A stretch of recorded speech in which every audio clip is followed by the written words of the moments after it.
ఆ 4 చెప్పడానికి టైం సరిపోతుందో లేదో నాకైతే తెలీదు. ఎంతవరకు ఆ సమయం సరిపోతుందో, నేను ఎంతవరకు చెప్పగలనో ఆ ప్రకారం చెప్పడానికి నేను చాలా వరకు ప్రయత్నం చేస్తాను. శ్రద్ధగా వినాలని ప్రేమపూర్వకంగా మనవి చేస్తున్నాను. యుద్ధోపకరణాల గురించి అందులో ఉన్నటువంటి ప్రాముఖ్యమైనటువంటి 4 విషయాల గురించి మీకు చెప్తే ఇవేనా, ఇంతేనా అని అనుకుంటారు.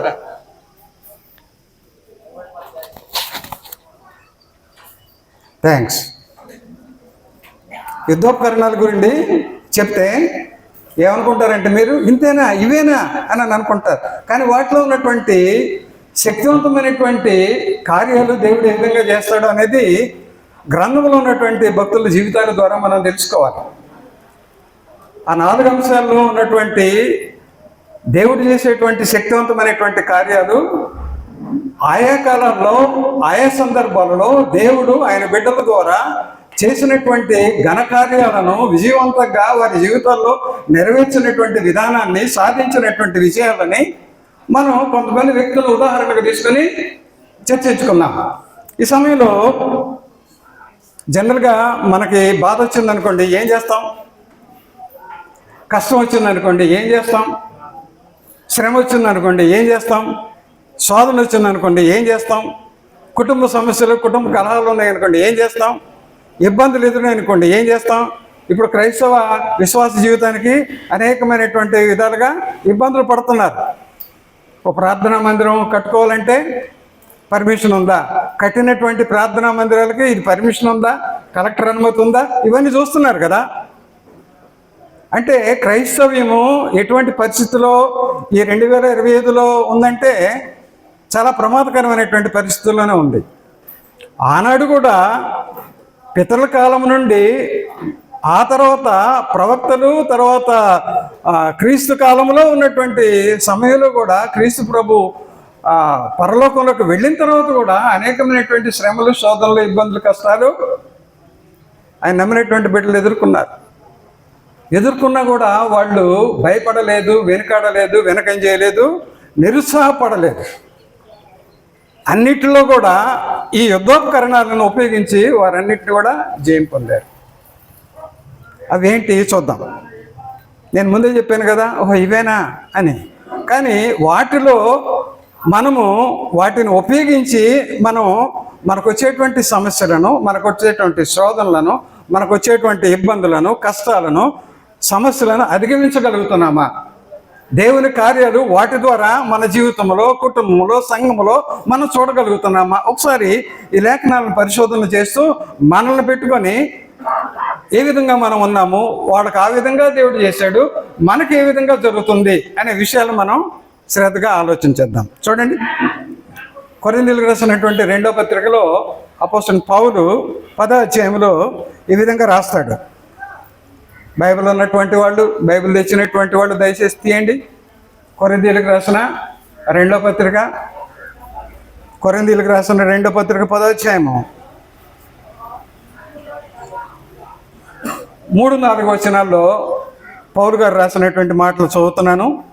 చూడండి, మేము శరీరధారులమై నడుచుకొనుచున్నాను, శరీర ప్రకారం యుద్ధము చేయము.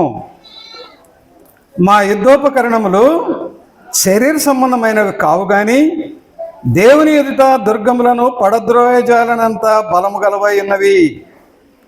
ఈ 2 వచనాలతోనే ఈరోజు పాఠాన్ని మనం ముందుకు తీసుకెళ్దాం. ఏమన్నాడు ఆయన? మేము శరీరధారులమై నడుచుకొనుచున్నాను, శరీర ప్రకారం యుద్ధం చేయము. మనం ఏ విధంగా జీవిస్తున్నాం, నడుచుకుంటున్నామండి? శరీరధారులుగానే నడుచుకుంటున్నాం కదా. కానీ దానిలో ఇంకొక జీవితం కూడా ఉంది. ఆ జీవితాన్ని కూడా ఈ శరీరధారిగా నడుచుకునేటువంటి దాన్ని కొనసాగిస్తున్నాం. ఏంటది? శరీరధారులుగా నడుచుకుంటున్నాము, కానీ ఆ శరీరధారులుగా నడుచుకునేటువంటి జీవితంలో ఇంకొక జీవితం ముడిపడి ఉంది. అది కూడా ఈ శరీరంతో జీవించేటప్పుడే అందులో కూడా మనము నడుచుకుంటున్నాము. ఏమిటది? ఆత్మానుసారమైనటువంటి జీవితం. మనిషి జీవించే జీవితము ఒకటి శరీరానుసారమైనటువంటి జీవితం. ఇప్పుడు మనం అందరం జీవిస్తున్నాం. ఆత్మానుసారమైనటువంటి జీవితం మనిషికి ఊహకు చూసేటువంటి వాళ్ళకి అర్థం కాదు. ఈ మనిషి ఏంటి, ప్రతి వారం బైబిల్ తీసుకుని వెళ్తాడు, ప్రతిరోజు ఇంట్లో ప్రార్థన చేస్తాడు, ప్రతి కొడుకుకి వెళ్తూ ఉంటాడు. ఏంటి ఇదంతా అని చూసేటువంటి వాళ్ళకి అర్థం కాదు, అనుభవించేటువంటి వాళ్ళకే తెలుస్తుంది. కనుక ఈ శరీరధారిగా జీవించేటువంటి జీవితంలో ఎదురయ్యేటువంటి అనేక సమస్యలు ఉంటాయి, లేవా? ఇక్కడ ఉన్నటువంటి వాళ్ళల్లో శరీర సంబంధమైనటువంటి ఇబ్బందులు, కష్టాలు, శోధనలు, శ్రమలు లేనటువంటి వాళ్ళు ఎవరైనా ఉన్నారా? ఎవరు లేరు. నాకు ఉన్నాయి. ఏ కుటుంబానికి, ఏ మనిషికి తగినటువంటి విధానంలో వాళ్ళు ఆ శ్రమలు, ఇబ్బందులు, కష్టాలు, శోధనలు, హింసలు పడుతూనే ఉన్నారు. లేనటువంటి వాళ్ళు ఎవరు లేరు, ఏదో ఒక విధంగా. కానీ ఆ ఇబ్బందులు, కష్టాలు పడినప్పుడు శరీర సంబంధమైనటువంటి విధానంలో దాన్ని జయిస్తామా? మనకు వచ్చేటువంటి కష్టాలని, మనకు వచ్చేటువంటి శ్రమల్ని, మనకు వచ్చేటువంటి శోధనల్ని, మనకు వచ్చేటువంటి ఇబ్బందుల్ని, అవి ఏమైనా కానివ్వండి, ఎటువంటి సమస్యలైనా, ఎటువంటి శోధనలైనా శరీరానుసారమైనటువంటి మనస్తత్వంతో, శరీరానుసారమైనటువంటి జీవిత విధానంతో వాటిని మనం జయించగలమా? ఇక్కడ అదే అంటాడు ఆయన. శరీరదారులుగా మేము జీవిస్తున్నామయ్యా, శరీరదారులుగా మేము నడుస్తున్నామయ్యా, కానీ మా జీవితం ఎలాగుంది? ఏమంటాడు ఆయన? మా యుద్ధోపకరణములు శరీర ప్రకారం యుద్ధం చేయము. ఇప్పుడు అనేక రకాలుగా యుద్ధాలు జరుగుతున్నాయి కదా, అనేక రకాలుగా. ఇప్పుడు మీరు చూస్తున్నారు, ఉక్రెయిన్ రష్యా మధ్య జరుగుతున్న యుద్ధం ఎన్ని సంవత్సరాల నుండి జరుగుతుంది? ఆ యుద్ధమే కదా, శరీర సంబంధమైనటువంటి యుద్ధమే కదా వాళ్ళు చేసేది. అంటే వాళ్ళు ఏం ఉపయోగిస్తున్నారు యుద్ధంలో? ఆధునికమైనటువంటి పరికరాలను ఉపయోగిస్తున్నారు. మరి పూర్వకాలము ఇవి లేనప్పుడు ఏ విధంగా ఆ యుద్ధాలలో ఉపయోగించేవాళ్ళు? కీర్తనలు 27 అంటాడు, కొందరు గుర్రములను బట్టి, కొందరు రథములను బట్టి అతిశయిస్తారు. ఆనాడు గుర్రాలు, రథాలు ఉన్నటువంటి వాళ్ళు వాటిని బట్టి ఎదుటి వాళ్ళని జయించవచ్చు, ఎదుటి దేశాన్ని, రాజ్యాన్ని జయించి స్వాధీనం చేసుకోవచ్చు, హస్తగతం చేసుకోవచ్చు. అలాగా గర్వించినటువంటి వ్యక్తి ఎవరు? ఫరో. మనకు తెలుసు, తనకు ఉన్నటువంటి గుర్రాలను బట్టి, రథాలను బట్టి అతిశయించాడు. ఆనాడు గుర్రాలు, రథాలు, ఆ కత్తులు, ఆ బల్లెలు, వాటితో డాలు, వాటితో యుద్ధాలు చేశారు. మరి ఇప్పుడు ఆధునిక యుద్ధం కనుక ఒక్క బాంబు అక్కడ నుండి వేసేస్తే, మన ఈ మధ్య ఏదో గొడవ అయింది కదా పాకిస్తాన్కి, ఇండియాకి.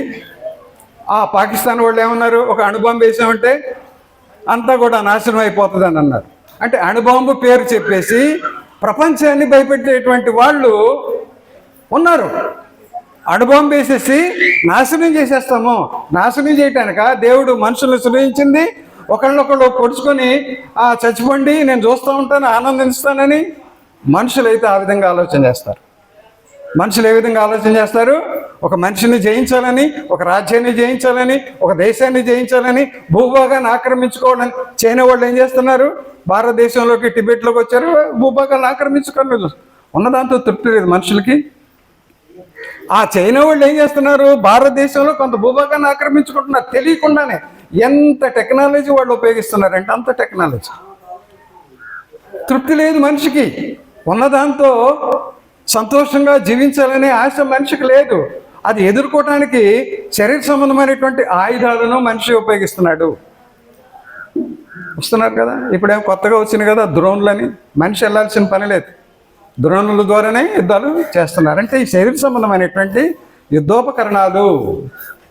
ఇక్కడ ఏమన్నాడంటే పౌలు, మీకు అర్థం అవటానికి ఇంట్రడక్షన్ చెప్పాను. ఇక్కడ ఏమన్నాడంటే, మా యుద్ధోపకరణములు శరీర సంబంధమైనవి కావు. అయ్యా, రాజ్యాన్ని జయించాలంటే మీకు కావాల్సినటువంటి ఆయుధాలు శరీర సంబంధమైనవి. మనసులను జయించాలంటే దేవుని ఎదుట అడ్డుగోడలుగా ఉన్నటువంటి దుర్గాలను పడద్రోయాలంటే అవి కాదు మేము ఉపయోగించేవి. ఏమన్నాడు ఇక్కడైనా? మా యుద్ధోపకరణములు శరీర సంబంధమైనవి కావు, కానీ దేవుని ఎదుట దుర్గములను పడద్రోయజాలనంత బలము గలవై అన్నవి. ఒకవేళ ఆ ఆయుధాలు, శరీర సంబంధమైనటువంటి ఆయుధాలు విఫలమైతే విఫలం అవ్వచ్చు. ఒక బాంబు వేశారనుకోండి, అది పేలితే పేలుది, లేకపోతే లేదు. ఈ ఆయుధాలు మాత్రము పేలకుండా ఉండవు. ఈ ఆయుధాలు, ఈ ఆత్మ సంబంధమైనటువంటి యుద్ధోపకరణాలు పేలకుండా మాత్రం ఉండవు. ఏంటవి? చూడండి, పౌలు యొక్క అంటే ఈ ఈ పత్రిక రాసింది ఎవరండి? పౌలే కదా. పౌలు యొక్క ఉద్దేశము, పౌలు యొక్క తాత్పర్యం ఏంటంటే, ఈ వాక్యము ఆయన రాసేటప్పుడు ఆయన మనసులో ఉన్నటువంటి ఉద్దేశం, యుద్ధోపకరణాలు అనేదాన్ని పౌలు యొక్క ఉద్దేశం ఏంటంటే, పౌలులో ఉన్నటువంటి ఎదుర్కొన్నటువంటి సమస్యలు ఒకసారి చూద్దామా. ఇది 10వ అధ్యాయం, ఒక పేజీ ఇటు తిప్పండి, పేజీ తిప్పాల్సిన పర్లేదు, ప్రక్కన చూడండి. 11వ అధ్యాయము. పౌలు ఎన్ని విధాలుగా శ్రమపడ్డాడు, ఎన్ని విధాలుగా శోధింపబడ్డాడు, ఎన్ని విధాలుగా హింసించబడ్డాడు, ఎన్ని విధాలుగా కొట్టబడ్డాడు, ఎన్ని విధాలుగా అవమానపరచబడ్డాడు. ఎవరి చేత? ఎవరి చేత? స్వకీయుల చేతే. ఎవరి చేత హింసించబడ్డాడు పౌలు? స్వకీయుల చేతే. యేసు ప్రభు వారు ఎవరి చేత హింసించబడ్డారు? స్వకీయుల చేతే. బయట వాళ్ళు వచ్చి ఆయన్ని ఏం చేయలేదు, స్వకీయులే చేశారు. కానీ ఈ స్వకీయులైనటువంటి యూదుల చేత, ఇశ్రాయేళ్ల చేత ప్రభువారు హింసించబడ్డారు, సిలువ వేయబడ్డారు. అది అలా పెడితే ఇక్కడ పౌలు గారిని మనం చూస్తే, ప్రత్యేక సాధనంగా ఎన్నుకోబడినటువంటి పౌలు గారిని మనం చూస్తే, ఈయన పడినటువంటి హింసలు, ఈయన పడినటువంటి శోధనలు, ఈయన కొట్టబడినటువంటి విధానము ప్రభు కన్నా కూడా అధికమైనటువంటిది. క్రీస్తు ప్రభు పడినటువంటి శ్రమల కంటే, క్రీస్తు ప్రభు పడినటువంటి హింసల కంటే కూడా పౌలు ఇంకా ఎక్కువగా పడ్డాడు. చూడండి 11వ అధ్యాయము. బైబిల్స్ ఉన్నటువంటి వాళ్ళు, తెచ్చినటువంటి వాళ్ళు, కొరింథీయులకు రాసిన 2వ పత్రిక 11వ అధ్యాయము 22 నుండి చదువుతున్నాను చూడండి. వారు హెబ్రీలా, నేనును హెబ్రీయుడనే. వారు ఇశ్రాయేలీలా, నేనును ఇశ్రాయేలీయుడనే. వారు అబ్రహాము సంతానమా, నేనును వట్టివాడనే. వారు క్రీస్తు పరిచారకుల, వెర్రివాని వలె మాట్లాడుచున్నాను. నేను మరి ఎక్కువగా క్రీస్తు పరిచారకులను, మరి విశేషముగా ప్రయాసపడితిని, మరి అనేక పర్యాయములు చెరసాలలో ఉంటిని. యేసు ప్రభు చెరసాలలో ఉన్నారా? ఆయనను ఎవరైనా బంధించగలరా? చెరసాలలో వేసి బంధించారా యేసు ప్రభుని? చెరసాలలో యేసు ప్రభు ఉండలేదు, పెట్టలేదు ఎవరు. కానీ పౌలు ఉన్నాడు. ఏమన్నాడు ఆయన? అనేక పర్యాయములు చెరసాలలో ఉంటిని, అపరిమితముగా దెబ్బలు తింటిని, అనేక మారులు ప్రాణాపాయములలో ఉంటిని, యూదుల చేత 5 మారులు 1 తక్కువ 40 దెబ్బలు తింటిని, ముమ్మారు బెత్తములతో కొట్టబడితిని, ఒకసారి రాళ్లతో కొట్టబడితిని, ముమ్మారు ఓడ పగిలి శ్రమ పడితిని, ఒక రాత్రింబగళ్ళు సముద్రములో గడిపితిని. అనేక పర్యాయములు ప్రయాణములలోను, నదుల వలనైన ఆపదలలోను, దొంగల వలనైన ఆపదలలోను, నా స్వజనుల వలనైన ఆపదలలోను, అన్ని జనుల వలనైన ఆపదలలోను, పట్టణములో ఆపదల్లోను, అరణ్యములో ఆపదలోను, సముద్రములో ఆపదలోను, కపట సహోదరుల వలన ఆపదలోను ఉంటుంది. ప్రయాసముతోనూ కష్టముతోనూ, తరచుగా జాగరణములతోనూ, ఆకలి దప్పులతోనూ, తరచుగా ఉపవాసముతోనూ, చలితోనూ, దిగంబరత్వంతోనూ ఉంటుంది. ఇంకనూ చెప్పనున్నవి ఇవియుగాక సంఘములన్నిటిని గురించి చింత నాకు కలదు. ఈ భారము దినదినము నాకు కలుగుచున్నది. ఎంత భారమైనటువంటి మనసుతో, ఎంత వేదనకరమైనటువంటి హృదయంతో పౌలు గారు రాసినటువంటి మాటలు ఎలాగున్నాయంటే, వీటన్నిటిలో నుండి కూడా దేనిలో భయపడలేదు, దేనిలో బెదరలేదు, దేనిలో అదరలేదు. ఆయన ఉపయోగించినటువంటి ఈ యుద్ధోపకరణాలనే వాటి ద్వారా వాటన్నిటినీ జయించి, అధిగమించి, విజయాన్ని సాధించి, ఏ పని కోసం అయితే ప్రత్యేకమైనటువంటి సాధనంగా పౌలు ఎంచుకోబడ్డాడో ఆ విధానాన్ని నెరవేర్చాడు. అందుకని చివరిలో ఏమంటాడు?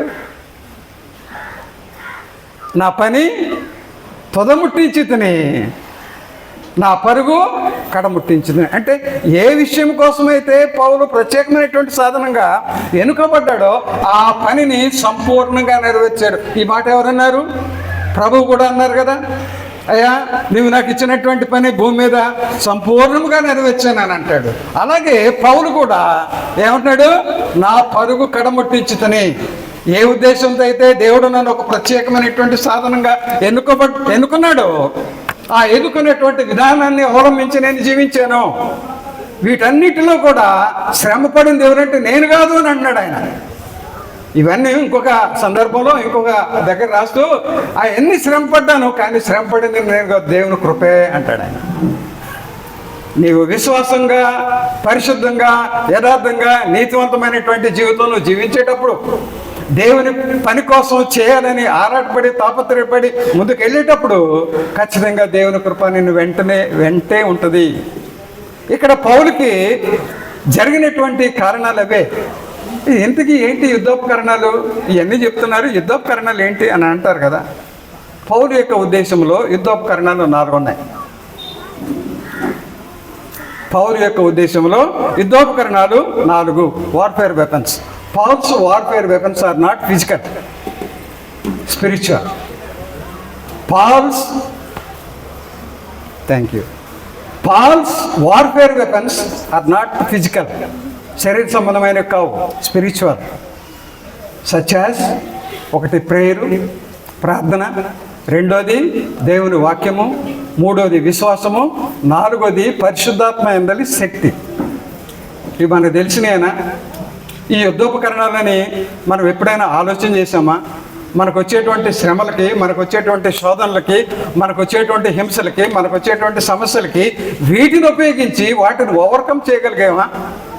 చేశారు. వాళ్ళు గ్రంథంలో ఉన్నటువంటి భక్తులు చేశారు కనుకనే ఆ విధమైనటువంటి మంచి ఫలితాన్ని దేవుడికి చూపించి బడా నమ్మకమైనటువంటి మంచి దాసుడాన్ని దేవుని చేత మెప్పు పొందినటువంటి బిడ్డలు ఉన్నారు. ఈ సందర్భంలో ఒక వాక్యం మనం చూద్దాము. చూడండి, యాకోబు రాసినటువంటి పత్రిక, బైబిల్స్ ఉన్నవాళ్ళు తీయండి. 5వ అధ్యాయము 13వ వచనం కంఠస్థ వాక్యం ఇది. యాకోబు రాసినటువంటి పత్రిక 5వ అధ్యాయము 13వ వచనం.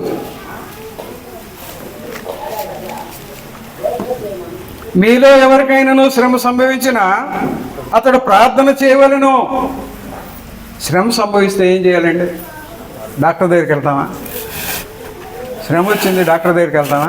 కడుపు నొప్పి వస్తే డాక్టర్ దగ్గరికి వెళ్తామా? శ్రమ వస్తే డాక్టర్ ఏం చేయగలడా? మీరు ఎప్పుడన్నా వెళ్ళారా? శ్రమ వచ్చినప్పుడు డాక్టర్ దగ్గరికి, అయ్యా నాకు శ్రమ వచ్చిందని చెప్పారా మీరు? చెప్పరు. ఎవరికి చెప్పుకోవాలి? భక్తుడైనటువంటి యాకోబు రాస్తున్నాడు, శ్రమ వచ్చిందా మీకు? ప్రార్థన చేయి. ఎందువలన? ప్రార్థనలో గుప్తమైనటువంటి దేవుని యొక్క మహాశక్తిని నువ్వు అనుభవిస్తావు. మీలో ఎంతమంది 1 గంట, అరగంట ప్రార్థన చేసిన అనుభవాలు ఉన్నాయి? 1 గంట, అరగంట. ఎంతమందికి మీలో 1 గంట, అరగంట ప్రార్థన చేసిన అనుభవాలు ఉన్నాయి?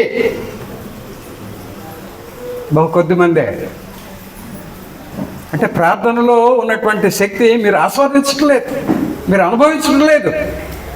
మీరు దేని మీద ఆధారపడుతున్నారు? మీకు వచ్చేటువంటి శ్రమలు బట్టి, ఇబ్బందులు బట్టి పక్కన వాళ్ళ మీద, ఇంకొకళ్ళ మీద ఆధారపడుతున్నారు. కానీ దేవుని మీద ఆధారపడేటువంటి ఆ మనస్తత్వం మనకి పూర్తిగా రాలేదు.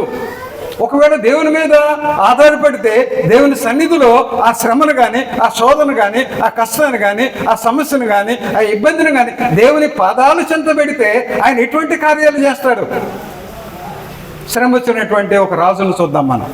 చూడండి, శ్రమ వచ్చినటువంటి ఒక రాజుని చూద్దాం. ఇప్పుడు ఇదే యాకోబు రాసినటువంటి పత్రికలోనే ముందు పౌలు చెప్పినటువంటి, మేము శరీరధారులమై నడుచుతున్నాను, శరీర ప్రకారం యుద్ధం చేయము అని అంటాడు కదా. యాకోబు రాసిన పత్రిక 5వ అధ్యాయంలో ఉన్నారా? మీరు తిప్పేశారా? 5వ అధ్యాయంలో ఉంటే ఒకసారి చూడండి. అక్కడ 17వ వచనంలో అదే యాకోబు గారు రాస్తారు. ఎవరి గురించి? ఒక మానవుని గురించి రాస్తున్నాడు. ఏలియా మన వంటి శోభమ్మ కలిగిన మనుషుడే. దేవుడా? ఏలియా దేవుడా? కాదు కదా, మనిషే కదా, శరీరంతో ఉన్నటువంటి వ్యక్తే కదా. కానీ ఏం చేశాడంట?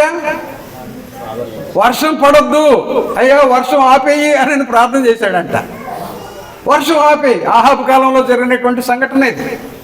వర్షం కురవకూడదు అని ఆహాబు చెప్పి ప్రార్థన చేస్తే ఎన్ని సంవత్సరాలు వర్షం కురవకుండా ఆగిపోయిందండి? 3.5 సంవత్సరం. ఆయన ఎవరు?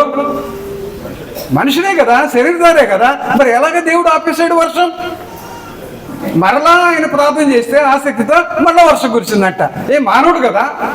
మరి మీరు, నేను, మన మానవులు కదా. మరి మన ప్రార్థన ఎందుకు దేవుడు ఆలకించడం లేదు?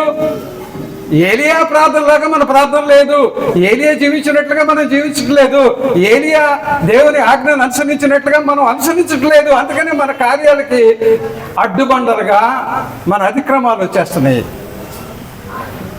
అదే యెషయా గ్రంథం 59 అధ్యాయం అంటాడు కదా, 2-3 వచనాల్లో, ఆయన విననేరకుండానట్లు ఆయన చెవులు మందము కాలేదు. మీ పాపాలు అతిక్రమాలు ఆయనకి మీకు అడ్డుగోడలుగా ఉన్నాయి. కనుక మన ప్రార్థన దేవుని సన్నిధికి వెళ్లకుండా అడ్డుగోడలుగా ఏముంటున్నాయి? అతిక్రమాలు ఉంటున్నాయి, అవిధేయత ఉంటుంది, నిర్లక్ష్యం ఉంటుంది, అహంకారం ఉంటుంది. ఈ అవిధేయత, నిర్లక్ష్యము ఈ రెండు కలిస్తేనే అహంకారము. ఈ అహంకారము ద్వారా మనం ఏది సాధించలేకపోతున్నాం. మనం గుర్తుపెట్టుకోవాలి. సరే చూడండి, పాత నిబంధనలోకి వెళ్దాం. శ్రమ వచ్చినప్పుడు, కష్టం వచ్చినప్పుడు, ఇబ్బంది వచ్చినప్పుడు ఏం చేశారో అంటే యుద్ధోపకరణాలు అనేటువంటి ప్రార్థన, దేవుని వాక్యము, విశ్వాసము, పరిశుద్ధాత్మ శక్తి, ఈ 4 ద్వారా పౌలు ఏ విధంగా అయితే తన జీవితాన్ని కొనసాగించి వాటన్నిటిలో నుండి విజయాన్ని సాధించాడో కొంతమంది వ్యక్తులను చూద్దాం మనం. ఇప్పుడు ఒక వ్యక్తిని చూస్తాం మనం. ఎవరైనా? ఏలియా. మనిషే. మరి ఆ మనిషి ప్రార్థన చేసినటువంటి దేవుడు ఎవరికి చేశాడు? అప్పుడున్న దేవుడు ఇప్పుడు కదా మనకి దేవుడు మారిపోతూ ఉంటారా? సంవత్సరానికి ఓ దేవుడు మారుతాడా? 10 సంవత్సరాలకు ఓ దేవుడు మారుతాడా? మారడు కదా. అప్పుడున్నటువంటి దేవుడే కదా ఆయన సేవించింది. మరి ఆ దేవుడే కదా మనం కూడా సేవిస్తున్నాము. ఆ దేవుడే కదా మనం ఆరాధిస్తున్నాము. ఆ దేవుడే కదా మనం నమ్ముకున్నాము. మరి ఆ ఏలియా చేసినటువంటి, మానవుడు అనేటువంటి ఏలియా చేసిన ప్రార్థనకు దేవుడు జవాబు దయచేస్తే మన ప్రార్థనకు ఎందుకు దేవుడు జవాబు దయచేయలేదు? ఒక వ్యక్తిని చూద్దాం. 2వ దినవృత్తాంతాలు తీయండి, పేజీ నంబరు 374, పాత నిబంధనలో పేజీ నంబర్ 374. ఇక్కడ ఒక రాజు ఉన్నాడు. అంటే యుద్ధోపకరణాల్లో ఆ రాజు మీదకి వచ్చినటువంటి సైన్యాన్ని జయించడానికి ఈయన శరీర సంబంధమైనటువంటి ఆయుధాలు వాళ్ళ అప్పుడు ఉన్నాయి. ఏమన్నాయి? గుర్రాలు ఉన్నాయా? ఉన్నాయి. రథాలు ఉన్నాయా? ఉన్నాయి. కత్తులు ఉన్నాయా? ఉన్నాయి. డాళ్ళు ఉన్నాయా? ఉన్నాయి. బల్లెలు ఉన్నాయా? ఉన్నాయి. ఇంక చిన్న చిన్న కత్తులు కూడా ఉండుంటాయి, పక్కన పెట్టుకుంటారు కదా, అవన్నీ ఉన్నాయి. కానీ అవన్నీ ఏమైనా ఉపయోగించాడా ఈ రాజు? ఉపయోగించాడో లేదో చూద్దాం గ్రంథంలో. మన గ్రంథమే కదా ప్రామాణికము, నోటితో చెప్పే మాటలు కాదు కదా. నేను నోటితో చెప్తే కాదు, అది గ్రంథంలో ఉండాలి, చూపించాలి. ఆ గ్రంథంలో ఉంటేనే మనం నమ్మాలి. అందుకనే రోమిల రాసిన పత్రిక 10:17 ఉంటాడు, వినుట వలన విశ్వాసం కలుగును, వినుట క్రీస్తు గురించినటువంటి మాట. అదే 10వ అధ్యాయంలో వాక్యం ఎక్కడుందయ్యా? మీ నోట్లో ఉందా? మీ హృదయంలో ఉందా? మీ మనసులో ఉందా? ఉంది కదా. అది దేవుడు ఇచ్చినటువంటి వాక్యమే. ఎక్కడుండాలి? నోట్లో ఉండాలి, హృదయంలో ఉండాలి, మనసులో ఉండాలి. ఆ వాక్యానుసారమైనటువంటి విధానంలో మన జీవితం ఉండాలి. చెప్పుకుంటే కాదు, వింటే కాదు, జీవించాలి. ఒకసారి నేను చెప్పాను, ఒక అబ్బాయి నేను నడువయ్యానండి. వెంబడించడం అంటే జీవించడం. ఆ జీవితం అనేది దేవుడు చూస్తాడు. అదే ఆయనకు కావాలి. ఏలియాలో అది చూశాడు. ఇక్కడ ఒక రాజు చూద్దాం, యెహోషాపాతు రాజు. ఇదంతా చరిత్ర, మీకు తెలిసినటువంటి విషయాలే.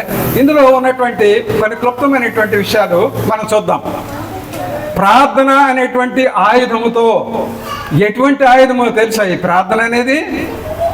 అక్కడ అన్నాడు కదా పౌలు గారు, ఏది 2 కొరింథీ 10వ అధ్యాయములో ఇక్కడ అన్నాడు కదా, మా యుద్ధోపకరణములు శరీర సంబంధమైనవి కావు గాని దేవుని యొక్క దుర్గములను పడద్రోయించాలనంత బలము గలవై. అంటే ప్రార్థన ఎంత బలమ కలిగింది, దానిలో ఉన్నటువంటి శక్తి ఎంత మనం ఎప్పుడైనా ఊహించామా? ఎప్పుడైనా ఆలోచన చేసామా? ఎప్పుడైనా గ్రహించగలిగామా? అందుకనే ఒక అరగంట కూడా మనం ప్రార్థన చేయలేకపోతున్నాము. ఆ భక్తులందరూ కూడా మోకరించి ప్రార్థన చేసినటువంటి వాళ్ళే. ఆ మోకరించి ప్రార్థన చేసే అనుభవం మనకుందా? ఒక అరగంట, కనీసం ఒక అరగంట ఈరోజు నేను మొదలు పెట్టండి, మీ జీవితాల్లో అద్భుతాలు చూస్తారు. నేను అనుభవించాను కనుక చెప్తున్నా. నా నోటి నుండి వచ్చినటువంటి ప్రార్థన ఎప్పుడు మోకరించకుండా ప్రార్థన లేనే లేదు. మోకరించకుండా బైబిల్ ఒక 2 సంవత్సరాలు పెట్టిందండి బైబిల్ అంతా చదవటానికి. ఈ మధ్య మీరు ఒక చార్ట్ ఇచ్చారు కదా బైబిల్ చదవండి అని. ఒక 2 సంవత్సరాలు పట్టింది. 2 సంవత్సరాలు మోకాళ్ళ మీదే చదివే బైబిల్. 2 సంవత్సరాలు మోకాళ్ళ మీదే. అంటే ఒక అధ్యాయం చదివితే అర్థం కాకపోతే మళ్ళీ చదివేవాడిని. ఒక వచనం అర్థం కాకపోతే 10 సార్లు చదివేవాడిని. అది అర్థం అవ్వాలి, అయ్యా నాకు ఇది అర్థం కావట్లేదు, అర్థం చేసుకునే గ్రహింపగలిగిన మనసు దయచేయి అని అలాగా ఒక వచనం 10 సార్లు. అంటే అపవాది ఏం చేస్తాడు? మనసుని తీసుకెళ్ళిపోతాడు, హృదయాన్ని ఈ మనసు ఇటు వెళ్ళిపోద్ది, హృదయం ఇటు వెళ్ళిపోద్ది. దేవుని సన్నిధిలో ఏకాగ్రతగా ఉండనివ్వడు అపవాది. ఆ అనుభవాలు నాకున్నాయి.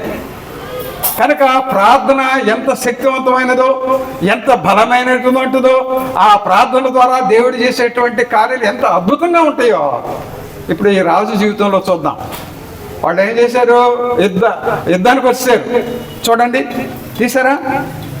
2వ దినవృత్తాంతాలు 20వ అధ్యాయము చూడండి. ఇది అయిన తర్వాత, ఏది ఆ పైన అధ్యాయంలో చూస్తే అది అర్థమవుతుంది మనకి. ఇది అయిన తర్వాత మోయాబీయులను, అమ్మోనీయులను, మోయానీయులలో కొందరును దండెత్తి యెహోషాపాతు మీదకి వచ్చిరి. అంతలో కొందరు వచ్చి, సముద్రము అవతల నుండి, సిరియనుల తట్టు నుండి గొప్ప సైన్యం ఒకటి నీ మీదకి వచ్చుచున్నది, చిత్తగించుము. వారు హస్సం తామారును ఎన్గేదిలో ఉన్నారని యెహోషాపాతునకు తెలియజేసిరి. అందుకు యెహోషాపాతు భయపడి యెహోవా యొద్ద విచారించుటకు మనసు నిలుపుకొని యోధానంతటా ఉపవాస దినము ఆచరింపవాలని చాటించాడంట. సైన్యం వచ్చింది. మనం ఈ హాల్లో ఉన్నామండి. అటు మనం ఎంట్రన్స్లో నుండి కొంతమంది దిగారు, ఈ వెనక నుండి కొంతమంది దిగారు, ఇటు నుండి కొంతమంది దిగారు, ఇటు నుండి కొంతమంది దిగారు. ఆర్ఎస్ఎస్ వాళ్ళు అనుకున్నాం. ఎవరు అలాగ వచ్చేవాళ్ళు? ఎవరు? ప్రార్థనా మందిరాల మీదకి ఎవరు వెళ్తున్నారు? వాళ్ళేక బీజేపీ ఆర్ఎస్ఎస్ వాళ్ళే కదా. వాళ్ళే వచ్చారు. ఏం చేస్తాం? తీయండిరా, ఒక్కొక్కళ్ళు ఒక్కొక్క కుర్చీ తీయండి చూద్దాం అని అంటామా? ఏమ్మా మీరేం చేస్తారు? ఈసారి ఇలా కాదు, ఈసారి ప్రార్థనకు వచ్చేటప్పుడు ఒక్కొక్కళ్ళు కారం పొట్లాలు కొట్టుకురండి అని అనుకుంటారా? కళ్ళలు కొట్టేద్దాం అని అనుకుంటారా? వీళ్ళ పని ఎలా ఉంది? కారం పొట్లాలు కట్టుకొద్దాం, వచ్చిన వాళ్ళు కళ్ళల్లో కారం కొట్టుకొచ్చేద్దాం, చిత్తకొద్ద బాధేద్దాం అని అనుకుంటారు. నేను అనుకున్నాను ఒక్కొక్కసారి అలాగా. వాళ్ళని ఏదో విధంగా ఇనప రాడ్డు బండిలోనో కారులోనో పెట్టుకుని తిరిగేవాళ్ళు లేరా క్రైస్తవులు సేవకులు ఈనాడు ప్రాణాన్ని రక్షించుకోవటానికి? ఇక్కడ యెహోషాపాతు చేసినటువంటి పని ఏంటి? ఆయన చేసినటువంటి పని ఏంటి? అయ్యా 4 దిక్కుల నుండి నీ మీదకి యుద్ధానికి వచ్చేసారు అనేటప్పటికి భయపడిపోయాడు యెహోషాపాతు. భయపడిపోయి ఎవరి దగ్గరికి వెళ్ళారు? ఎవరి సన్నిధిలోకి వెళ్ళాడు? దేవుని పదాల చెంతకి చేరి ప్రార్థన చేస్తున్నాడంట, ఉపవాసం చాటించాడంట. అద్భుతకరమైనటువంటి ఆ అధ్యాయం అంతా మీరు చదివితే చివరి వరకు కాదు, కానీ కొన్ని వచనాలు కనుక మీరు చూడగలిగితే గొప్ప అద్భుత కార్యాలు దేవుడు ఆ ప్రార్థన ద్వారా యెహోషాపాతుకి విజయాన్ని దయచేశాడు. చూద్దాం కొన్ని ఈవెంట్లు చూద్దాం ఇందులో. అక్కడ యెహోషాపాతు చేసినటువంటి ప్రార్థన 6వ వచనం. మా పితరుల దేవా యెహోవా, నీవు ఆకాశమందు దేవుడు అయి ఉన్నావు. దేవుడు ఎక్కడున్నాడు? ఆకాశమందు ఉన్నాడు. కానీ మనుషులు చేసుకునే దేవుళ్ళు ఎక్కడున్నారు? ప్రక్కనే ఉంటారు. ఎట్టున్నారమ్మా? ఏం చెప్పాను ఇప్పుడు? మీలో మీరు మాట్లాడుకోకూడదు. ఇక్కడ చెప్పే వ్యక్తి డిస్టర్బ్ అయిపోతాడు. ఏం చెప్పాను నేను? దేవుడు ఆకాశం మందు ఉన్నాడు. ఎవరు దేవుడు? వాళ్ళ దేవుడా? మన దేవుడు కదా. మరి ఎక్కడ భూమి మీద ఉన్నటువంటి వాళ్ళకి ఎక్కడ ఉన్నాడు దేవుడు? పక్కనే ఉంటాడు. ఇది దేవుడే, అన్ని దేవుళ్ళే. కానీ యెహోషాపాతు చేసినటువంటి ప్రార్థన, మా పితరుల దేవా యెహోవా, నీవు ఆకాశమందు దేవుడు ఉన్నావు, అన్ని జనుల రాజ్యములను ఏలువాడవు నీవే. ఈ సత్యం ఎవరికి తెలుసు? లోకంలో తెలియదు ఈ సత్యం. అసలు ఆయనే రాజు, ఆయనే పాలకుడు, సర్వలోకము జనులను పరిపాలిస్తున్నటువంటి సృష్టికర్త అయినటువంటి దేవుడు యెహోవా. ఆయన కుమారుడు అయినటువంటి క్రీస్తు ప్రభు. వాళ్ళు రాజులు పాలకులని వాళ్ళకి తెలుసా? లోకంలో ఉన్న వాళ్ళకి తెలియదు కనుకనే వాళ్ళు ఇష్టానుసారమైనటువంటి విధానంలో వాళ్ళు ఉన్నారు. కిందకి వెళదాం. నీవు ఆకాశం ముందు దేవుడు అయినావు, అన్ని జనుల రాజ్యంలోని ఏలువాడవు నీవే. నీవు బహుబలము గలవాడవు, పరాక్రమం గలవాడవు. నిన్ను ఎదిరించుట నెమనెక్కిని బలము చాలదు. నన్ను ఎదిరిస్తారా మీరు? ఎదిరించవచ్చు. జాకబ్ ఏం మాట్లాడుతున్నాను, నోరు మూసుకో అని అనొచ్చు. మీరు నోరు మూసుకుంటానండి అని నేనంట. అలాగా మనిషిని మనిషి బెదిరించవచ్చు, మనిషిని మనిషి భయపెట్టవచ్చు, మనిషిని మనిషి స్వాధీనపరచుకోవచ్చు. కానీ దేవుని యొక్క లక్షణాల గురించి ఇక్కడ రాయబడింది. ఏమని? ఎలాంటి వాడంట దేవుడు? ఎలాంటి వాడు? బహుబలము గలవాడు, పరాక్రమము గలవాడవు. నిన్ను ఎదిరించడానికి నీ బలము చాలదు. నీ జనులైన ఇశ్రాయేలు ఎదుట నుండి ఈ దేశపు కాపురస్తులను తోలివేసి నీ స్నేహితుడైన అబ్రహాము యొక్క సంతతికి దీనిని శాశ్వతముగా ఇచ్చిన మా దేవుడవు నీవే. శాశ్వతంగా, టెంపరీగానా? శాశ్వతంగా. మనం కూడుకుంటుంది ఏది? శాశ్వతమైందా? శాశ్వతమైందా ఈ ప్రదేశం? కాదు, అశాశ్వతమైనటువంటిది. మరి లోపల ఆత్మ కప్పుకున్న ఈ దేహము బట్టలు కాదు, దేహం. ఈ దేహము శాశ్వతమైందా? కాదు. ఈ లోకం శాశ్వతం కాదు, ఈ ప్రదేశం శాశ్వతం కాదు, ఈ దేహం కూడా శాశ్వతం కాదు. అదే ఇక్కడ ఒప్పుకుంటున్నాడు. అంటే ఏవి శాశ్వతమో ఏవి అశాశ్వతమో, దేవునికి ఏవి చెప్పుకోవాలో, దేవుని నుండి ఏ విధంగా సహాయం పొందాలో యెహోషాపాతు ప్రార్థనలో ఎక్కడ ప్రజలందరినీ సమకూర్చి అందరూ చేరారా? ఎవరెవరు చేరారు ఈ ప్రార్థనలు అంటే చూడండి. ఎవరెవరు చేరారో ప్రార్థనలో?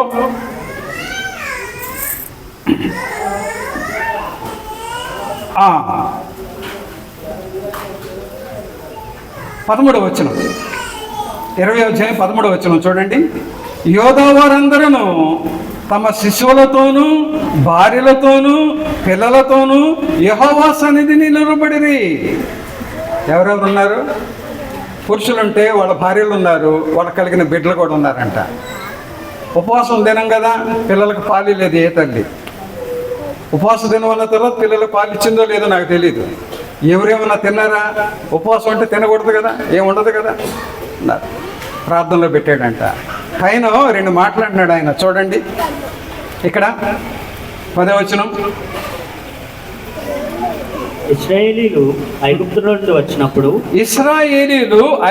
నుండి వచ్చినప్పుడు నీవు వారిని అమ్మోనీయులతోనూ మోయాబీలతోనూ సేయీరు మన్యము వాసులతోనూ యుద్ధము చేయనీయలేదు గనుక ఇశ్రాయేలీలు వారిని నిర్మూలము చేయక వారి యొద్ద నుండి తొలగిపోయారు. మేము స్వతంత్రించుకున్న నీవు మాకిచ్చిన స్వాస్థ్యంలో నుండి మమ్మను తోలివేయుటకై వారు బయలుదేరి వచ్చి మాకెట్టి ప్రత్యుపకారము చేయుచున్నారో దృష్టించుము. మోయాబీలు ఎవరు? అమ్మోనీయులు ఎవరు? సేయీరు మన్యపు వాసులు ఎవరు? వీళ్ళెవరో తెలుసుకోవాలి కదా. వచ్చినటువంటి వాళ్ళలో వీళ్ళు ఉన్నారా? ఈ 3 జనాంగాలు ఉన్నారా? వీళ్ళతో పాటు ఇంకొంతమంది ఉన్నారా? 4 ప్రదేశాల నుండి వచ్చారు కదా. ఈ వచ్చినటువంటి వాళ్ళలో 3 జనాంగాలు ఎవరు? వీళ్ళు మోయాబీలు ఎవరు? అమ్మోనీయులు ఎవరు? సేయీరు మన్యపు వాసులు ఎవరు? బైబిల్ తెచ్చినటువంటి వాళ్ళు తీయండి. ఆదికాండము 19వ అధ్యాయం. ఆదికాండము 19వ అధ్యాయం. మోయాబీలు అమ్మోనీయులు ఎవరో చూద్దాం. మీకు తెలిసినటువంటి విషయాలే, కానీ లేఖనాల్లో చూస్తే అదొక తృప్తి, అంతే కదా. 29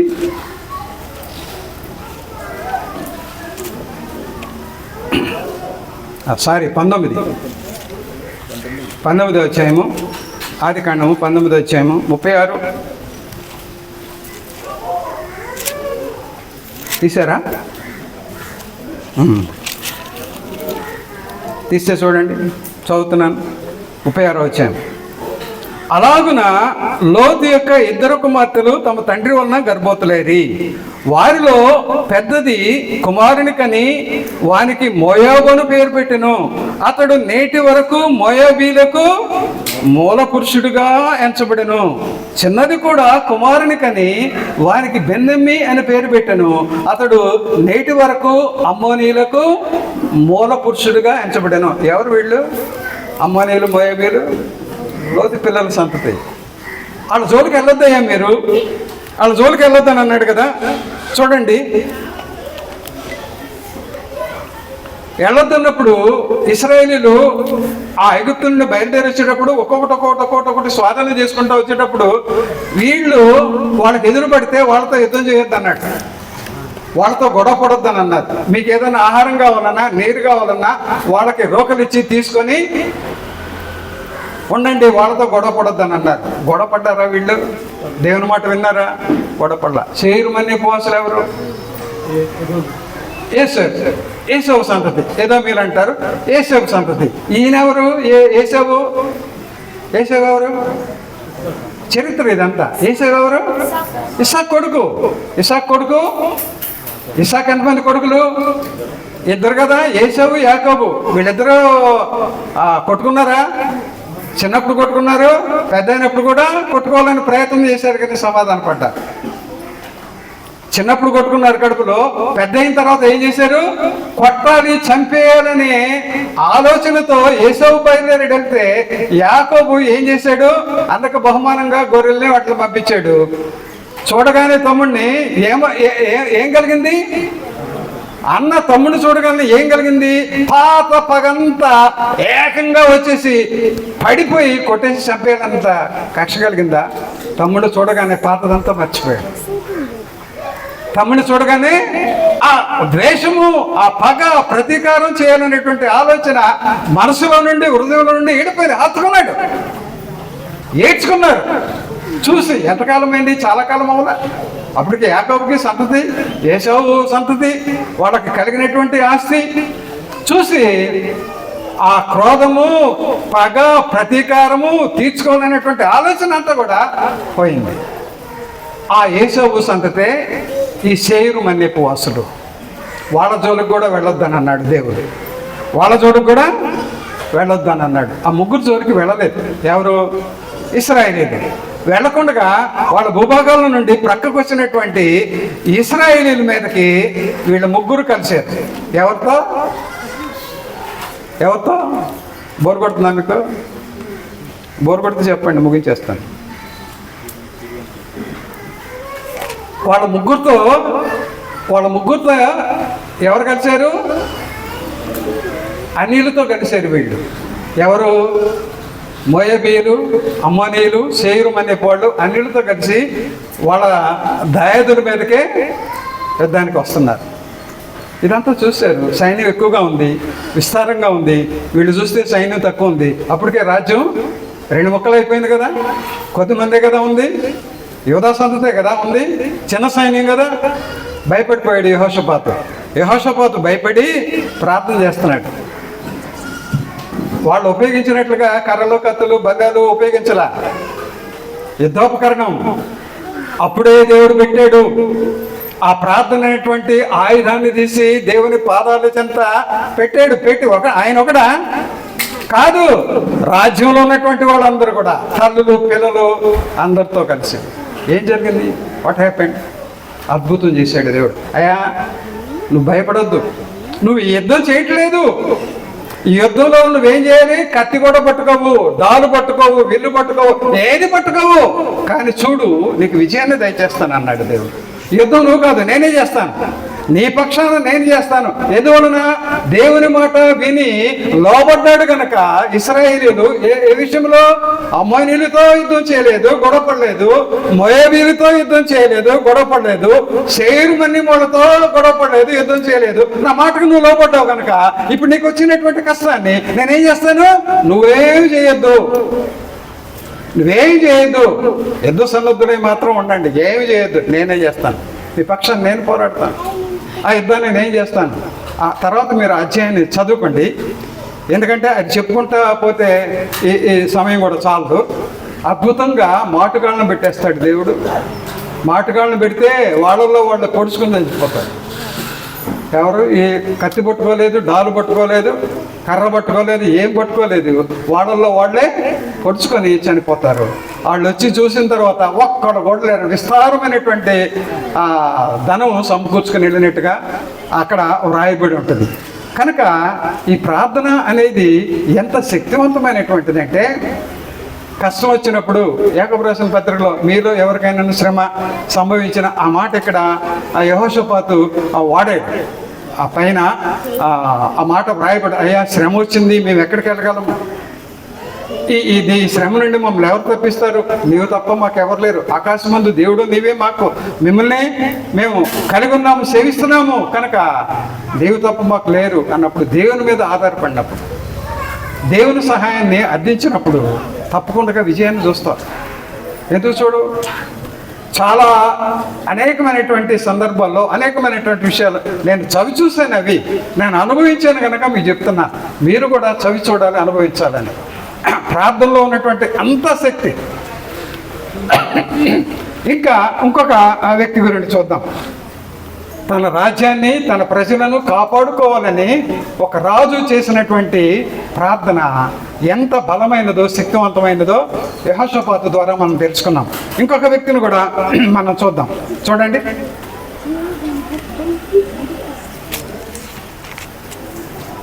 మీకు తెలుసు యెహోషువ తెలుసు. బైబిల్ తెచ్చిన వాళ్ళు దయచేసి బైబిల్ తీయండి, బైబిల్ తీయండి. యెహోషువ గ్రంథము 10వ అధ్యాయము 12 నుండి 14 వరకు చూద్దాం. యెహోషువ గ్రంథము 12వ అధ్యాయము, క్షమించండి 10వ అధ్యాయము 12 నుండి 14 వచనాలు.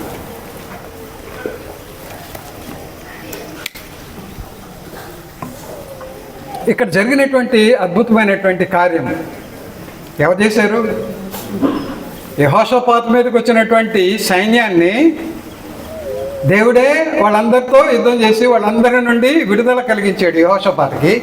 ఇక్కడ కూడా అక్కడ మోయాబీలు, అమ్మోనీయులు, ఇక్కడ అమోరీలు అంటే ఆనాడు ఒక 5 రాజులు ఉన్నారు. ఆ రాజుల్లో అప్పుడు ఈ ఇశ్రాయేలీలు యెరూషలేముని దాన్ని స్వాధీనం చేసుకున్నప్పుడు వేరే రాజులు దాన్ని పరిపాలించినటువంటి వాళ్ళు ఉన్నారు. వాళ్ళందరూ కలిసి ఈ అమోరీలతో కూడా వీళ్ళని యుద్ధం చేయడానికి వస్తారు. ఎవరి మీదకి? ఇశ్రాయేలీల మీదకి యుద్ధం చేయడానికి వచ్చినప్పుడు యెహోషాపాతు ప్రార్థన చేస్తాడు. యెహోషాపాతు చేసినటువంటి ప్రార్థన చూడండి. యెహోషువ ఎక్కడ ఉంటుంది? యెహోషువ ఎక్కడ ఉంటుందండి?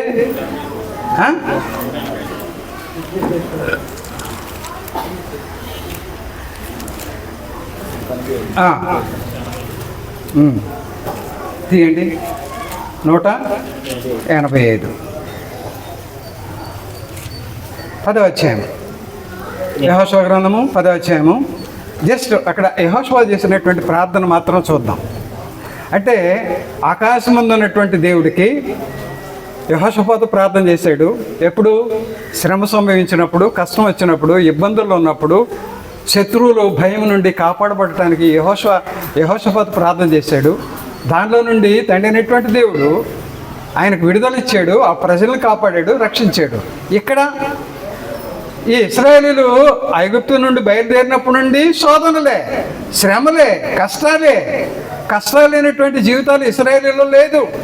అదే కష్టాలని క్రీస్తు ప్రభు నమ్మినటువంటి వాళ్ళ జీవితాల్లో కూడా ఉన్నాయి. అవి వెంబడిస్తూనే ఉంటాయి. ఎప్పటి వరకు? చచ్చిపోయేంత వరకు పోవు. ఆ కష్టాల్లోనే ఒకసారి పౌలు అంటాడు, అయ్యా ఏంటి నాకు ఈ పరిస్థితి అంటే, నా కృప నీకు చాలు. ఏమన్నాడు? నా కృప నీకు చాలు అని అంటాడు. కనుక కష్టాలు వచ్చినప్పుడే మనిషి బలవంతుడు కాగలడు. శోధనలు వచ్చినప్పుడే మనిషి బలవంతుడు కాగలడు. ఎప్పుడు? దేవుని మీద ఆధారపడినప్పుడు, ప్రార్థన అనేటువంటి ఆయుధాన్ని ఉపయోగించినప్పుడు. ఇక్కడ యెహోషువ చూద్దాం. యెహోషువ 10వ అధ్యాయము 12వ వచనం నుండి చదువుతున్నాను చూడండి.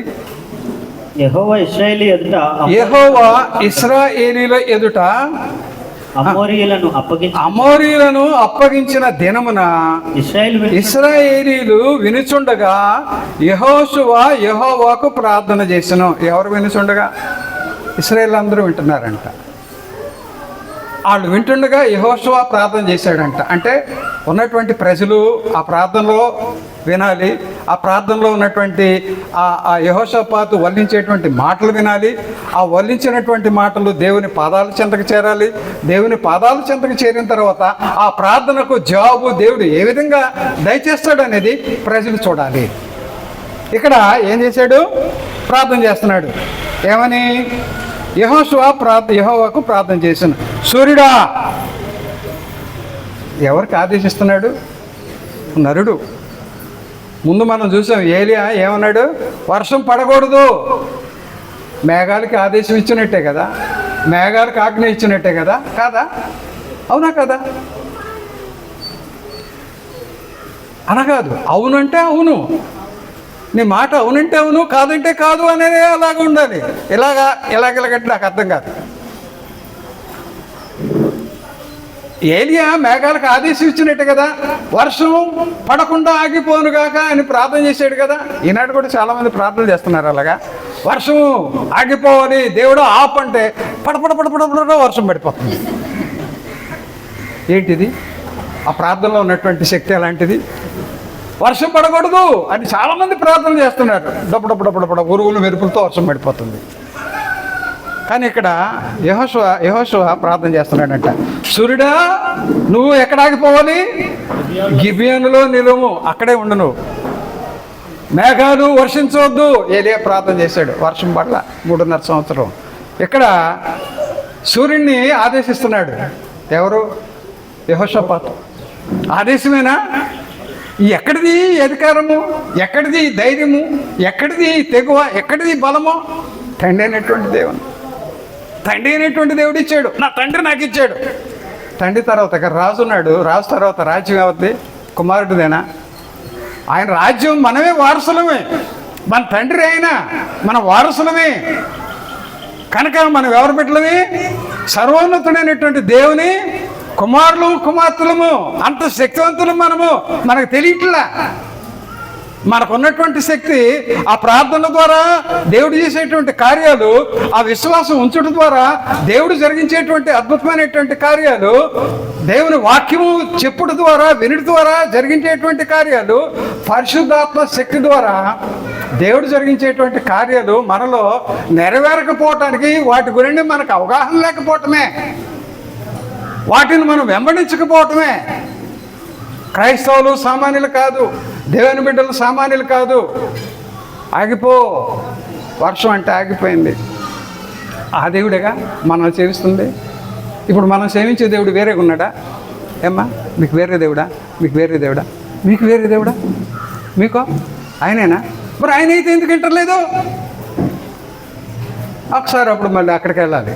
ఎక్కడికి? యెషయా గ్రంథం 59వ అధ్యాయానికి. నేను ఏరకుండానట్లు ఆయన చెవులు మందం కాల. మన చెవులు అయితే మందమే.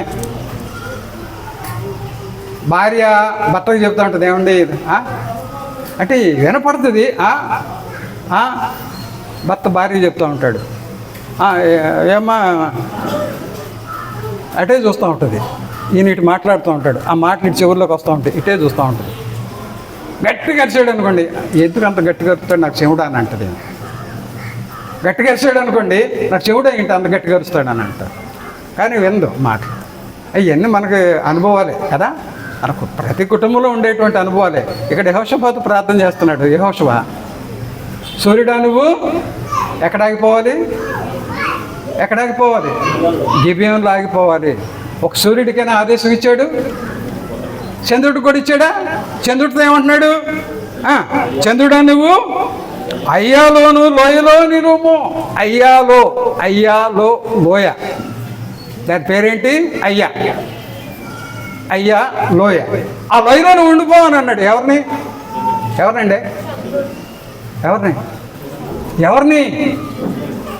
నన్నా మిమ్మల్ని?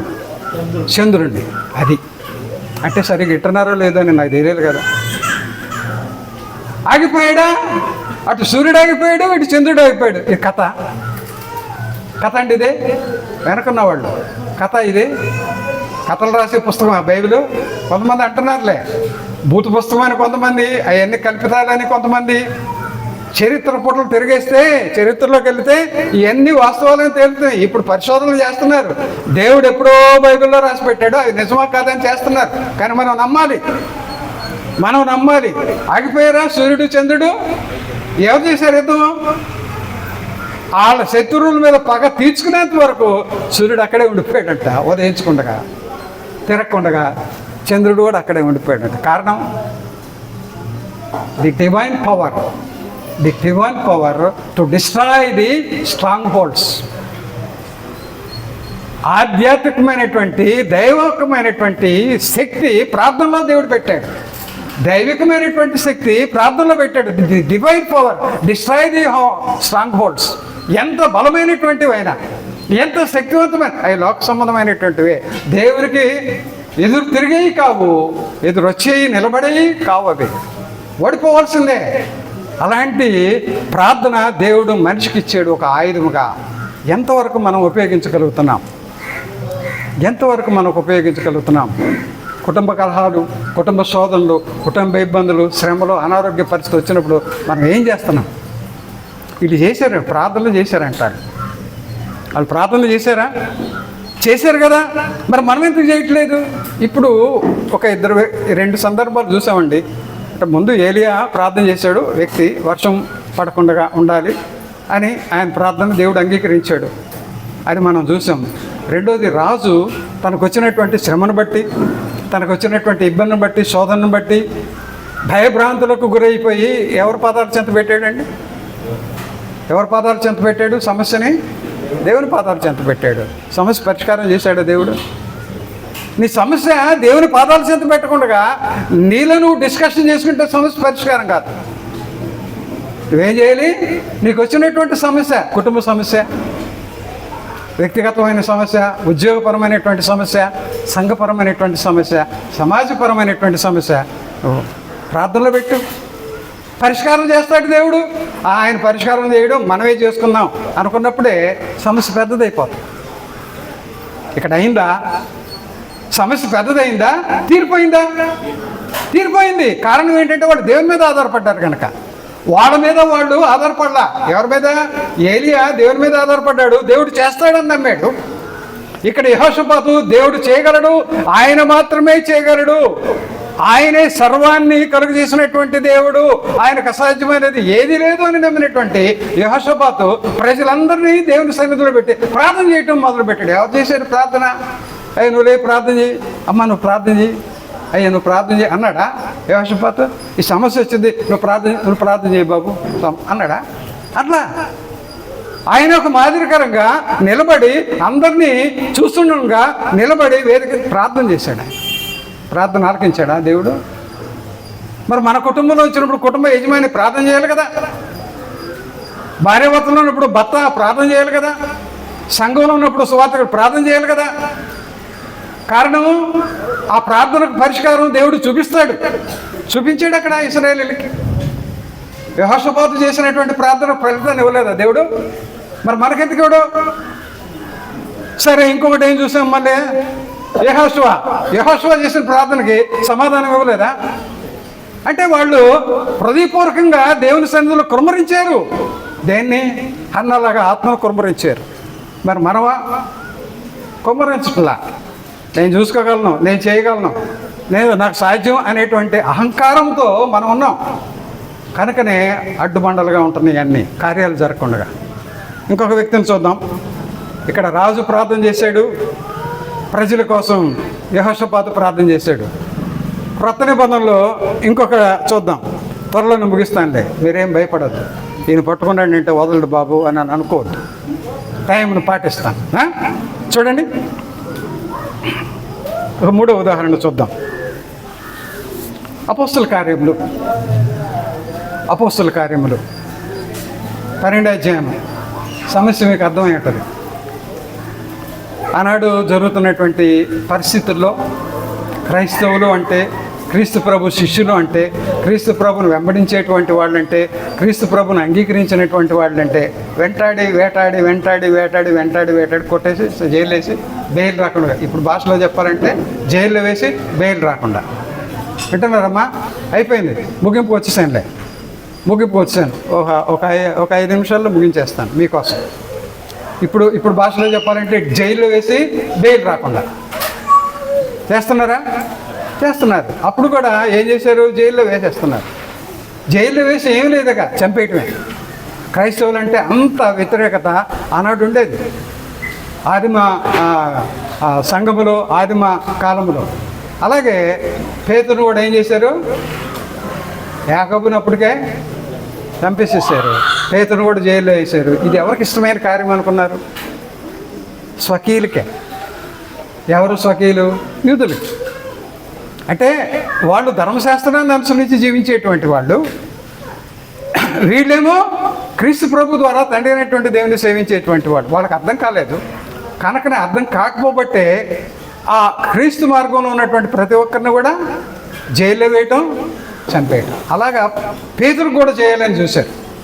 ఎవరికి? యేసు ప్రభు లోకంలో నుండి పిలుచుకున్నటువంటి 12 మంది శిష్యుల్లో ప్రథముడు ఎవరు? పేతురే. పేతురు ద్వారే కదా దేవుని వాక్యాన్ని ముందుగా ప్రకటన చేసే అదృష్టాన్ని, భాగ్యాన్ని ఇచ్చింది. అలాగే పేతుర్ని ఈయన గనక తీసేస్తే, ఈయన ముఖ్యుడు కదా, ఈయన లేపేస్తే తక్కిన వాళ్ళందరూ కూడా కామైపోతారని. నేడు కూడా క్రైస్తవులను చంపేస్తే క్రైస్తవం అంతమైపోతుంది అనేటువంటి భ్రమలో అనేక ప్రాంతాలలో, సౌత్లో, సౌత్ కాదు, నార్త్, ఇది సౌత్ కదా, మనం ఉండేది సౌతా నార్తా? టీచర్లకు తెలుసు, మనం ఉండేది సౌత్. నార్త్ సైడ్ అంతా వాళ్ళు జయించుకుంటూ వచ్చేసారు. మీకు ఒక ప్రమాదకరమైనటువంటి గంటికలు క్రైస్తవ్యానికి ఉంది నేడు. నార్త్ అంతా కూడా జయించుకుంటూ వచ్చారు. ఎవరు కూడా బహిరంగంగా మనకులాగా ప్రార్థన చేసుకునే అవకాశం లేదు. ఏ ఇంట్లో వాళ్ళు చేసుకోవాలి. 30 మంది, 40 మంది, 100 మంది కూడా చేసుకునే అవకాశం లేదు. ఈ నార్త్ సైడ్ కూడా జయించాలనేటువంటి ఆలోచనలో పెద్దవాళ్ళు ఉన్నారు అక్కడ. నార్త్ సైడ్ ఉన్నటువంటి ఏంటి? ఎన్ని రాష్ట్రాలు ఉన్నాయి? 5. ఏంటవి? ఆంధ్రప్రదేశ్, తెలంగాణ, కేరళ, తమిళనాడు, కర్ణాటక. వీళ్ళు ఎదురు తిరుగుతున్నారు వాళ్ళకి. ఆనాడు క్రైస్తవులు ఏ విధంగా అయితే అందరినీ ఎదిరించారో వీళ్ళు ఒప్పుకోవట్లేదు వాళ్ళు చేసేదానికి. లేకపోతే ఇవి కూడా కలిసిపోతాయి, హిందూ దేశము అని పెట్టుకోవాల్సి వస్తుంది. అంత భయంకరమైనటువంటి ప్రమాదంలో ఉంది. ఆనాడు వాళ్ళు వాడినటువంటి ఆ ఆయుధాలు మనం వాడాలి. ఇప్పుడు తీయాలి, బయటికి తీయండి, నోరండి, కత్తులు కాదు, ఆయుధాలు. ప్రార్థన అనేటువంటి ఆయుధం తీయండి. ప్రార్థన అనేటువంటి ఆయుధం తీసి మీరు ప్రార్థన చేస్తే దేవుడు అద్భుతంగా కార్యాలు చేస్తాడు. అప్పుడు చేసాడు, ఇప్పుడు ఎందుకు చేయట్లేదంటే లోపం మనలో ఉంది, దేవుళ్ళో లేదు. భార్య భర్త మీద కారాలు మీరాలు నూరటం కాదు, భార్య భర్త మీద కారాలు మీరాలు నూరటం కాదు, భర్త భార్యల మీద కారాలు మీరాలు నూరటం కాదు. తీయండి ఆయుధం, ప్రార్థన అనేటువంటి ఆయుధం తీయండి. దేవుడు ఎందుకు చేయడు? తప్పకుండా చేస్తాడు. ఇక్కడ పేతుర్ని చెరసాలలో వేస్తే ఎవరు ప్రార్థన చేస్తున్నారు? సంఘం అంతా ప్రార్థన చేస్తుందంట. 12వ అధ్యాయం 5వ వచనంలో పేతుర్ని చెరసాలలో వేశాడు. ప్రాముఖ్యమైనటువంటి వ్యక్తి ఇతనే. ఇతను కనుక మనం తీసేసామనుకో ఆ జైలు తర్వాత చంపేస్తారు. ప్రార్థన చేస్తున్న సంఘము ఆసక్తితో. ఎలాగ చేస్తున్నారంట? ఆసక్తితో ప్రార్థన చేస్తున్నారు. ఏమైంది? చెరసాల ముందు ఏమైపోయినాయి? సంఖ్యలు ఊడిపోయినాయి అంట. ఎంత అద్భుతం అండి, ఎంత అద్భుతం. తర్వాత బయటకు వస్తుంటే గవిని గేటు ఆటోమేటిక్గా తెలుసుకుందంట. మనం ఇవన్నీ ఎక్కడ చూడగలం? సినిమాలు చూశారు కదా, నేను బాగా విపరీతంగా చూసాను చిన్నప్పుడు. అదేంటి మార్నింగ్ వేస్తారు కదా, morning show, matinee, first show, second show, 4 చూసి వచ్చేవాడిని ఇంటికి చిన్నప్పుడు. ఇప్పుడు కాదులే, అవి ఎప్పుడో 30 సంవత్సరాల క్రితం. అందులో చూపిస్తారు మనకి మనిషి వెళ్తుంటే ఆటోమేటిక్గా గేట్లు తెరుచుకుంటాయి. అది మనం పబ్లిక్గా దేవుడు ఆయన బిడ్డలు ఇలా చేసినటువంటి కార్యం. సినిమాలు తీయడానికి చాలా వరకు ప్రకటన గ్రంథం, ఈ హర్రర్ మూవీలు తీస్తారు కదా, అదే బైబిల్లో ఉన్నటువంటి చాలా కాపీ కొట్టి తీసేస్తున్నారు. కానీ దేవుడు చేసినటువంటి కార్యాలు ఆయన బిడ్డలే ఎడలా చేసాడు. అవి వాస్తవము. మనకు నమ్మకం ఉందా? నమ్మకం ఉంటే ఆయుధాన్ని పట్టుకో. దేవుడు ఎందుకు చేయడో నువ్వు చూడు. తప్పకుండా దేవుడు చేస్తాడు. చెరసాలు గేట్లు తెరుచుకున్నాయి, సంఖ్యలు విడిపోయినాయి. ప్రార్థనలో ఉన్నటువంటి చాలా శక్తివంతమైనటువంటి విధానము దేవుడు మనిషికి ఇచ్చాడు. ఒక ప్రార్థన ద్వారా ఏ కత్తి గొడ్డల్లో కర్రలో తుపాకులు పట్టుకోకుండా జయించవచ్చు. అది విశ్వాసం అనేటువంటి అంశంలో అది వస్తుంది. కానీ నేడు చెప్పినటువంటి అంశము ప్రార్థన అని చెప్పట్లేదమ్మా. ఆ విశ్వాసం గురించి వెళ్ళటలేదు. ఎందుకంటే ఇప్పటికే ఫ్యాన్ లేదు, విసురుకుంటున్నారు. చాలు, నాకు ఇచ్చినటువంటి 10:30 వరకు నేను చెప్పుకుంటూ వచ్చాను. కనుక ప్రార్థన చేయకపోవటం రెండు లేఖన భాగాలు ఉన్నాయి. అసలు ప్రార్థన చేయకపోతే ఇతరుల గురించి పాపం అంట. తెలుసా మీకు? తెలుసా? తెలిస్తే తెలుసు అనండి, తెలియకపోతే తెలియదు అని అనండి. మౌనంగా ఉండొద్దు. మౌనంగా ఉంటే వీళ్ళకి తెలుసు కావాలి అని నేను అనుకోవాల్సి వస్తుంది. ప్రార్థన ఇతరుల గురించి ప్రార్థన చేయకపోవటం పాపం అంట. వాళ్ళతో మనకి పడదా? ఈ పడదు అనేటువంటి మాట ఒకే శరీరంలో ఉన్నటువంటి సంఘంలో అనటానికి అవకాశం లేదు. అయినా ఉన్నాయి. పత్రికలన్నీ కూడా సంఘాల్లో ఉన్నటువంటి లోటుపాట్ల గురించి సరిచేసి రాసినటువంటి పత్రికలే. కానీ ప్రార్థన మీ శత్రువుల గురించి ప్రార్థన చేయమని చెప్పాడు కదా ప్రభు. ప్రార్థన చేయకపోవటము పాపము అని అంటాడు సమూయేలు. చూస్తారా? చూడండి, 2-3 లేఖన భాగాలు చెప్పేసి ముగిస్తాను. మొదటి సమూయేలు 12వ అధ్యాయము. మొదటి సమూయేలు 12వ అధ్యాయము. అక్కడ సమూయేలు ఏమంటాడంటే వాళ్ళతో 12వ అధ్యాయము 23వ వచనములో, నా మట్టుకు నేను మీ నిమిత్తము ప్రార్థన చేయటం మానుట వలన యెహోవాకు విరోధముగా పాపము చేసిన వాడనవుదును, అది నాకు దూరమవునుగాక. ఒక వ్యక్తి మీద మనకి ఏదన్నా నచ్చకపోతే, ఒకవేళ ద్వేషం ఉంటే ఆ వ్యక్తిని ప్రార్థనలో కూడా మనం తెలుసుకోం. చేయకపోతే పాపం అంటున్నాడు దేవుడు. చేయకపోతే పాపం అంటున్నాడు. వింటున్నారా ఆ బాబు? వెనకుండే వాళ్ళు వింటున్నారా? ఒక వ్యక్తికి మనం నచ్చలేదు, ఆ వ్యక్తి మనకు నచ్చలేదు అని అంటే ఆ వ్యక్తి గురించి ప్రార్థన కాదు కదా, మాటల్లో కూడా మనం తలుచుకోం. క్రైస్తవుడు అయితే, విశ్వాసం అయితే ఆ వ్యక్తి గురించి నువ్వు ప్రార్థన చేయాలి. ఆ వ్యక్తి కాదు, ఎవరి గురించి అయినా సరే ఇతరుల గురించి నువ్వు ప్రార్థన చేయకపోతే అది పాపము, దేవునికి విరోధమైనటువంటి పాపము. ఈ మాట ఎవరు ఉపయోగించాడు? ఎవరు ఉపయోగించాడు? యోసేపు ఉపయోగించలేదా? ఇంత ఘోరమైనటువంటి దేవునికి విరోధముగా ఎలాగో పాపం మూట కట్టుకుంటాను అని అన్నాడు ఆయన. అంటే ఆ పాపముతో ఇది సమానము. ఏది? ప్రార్థన చేయకపోవటం, ప్రార్థన లేకపోవటం, ప్రార్థనను అనుసరించకపోవటం పాపము.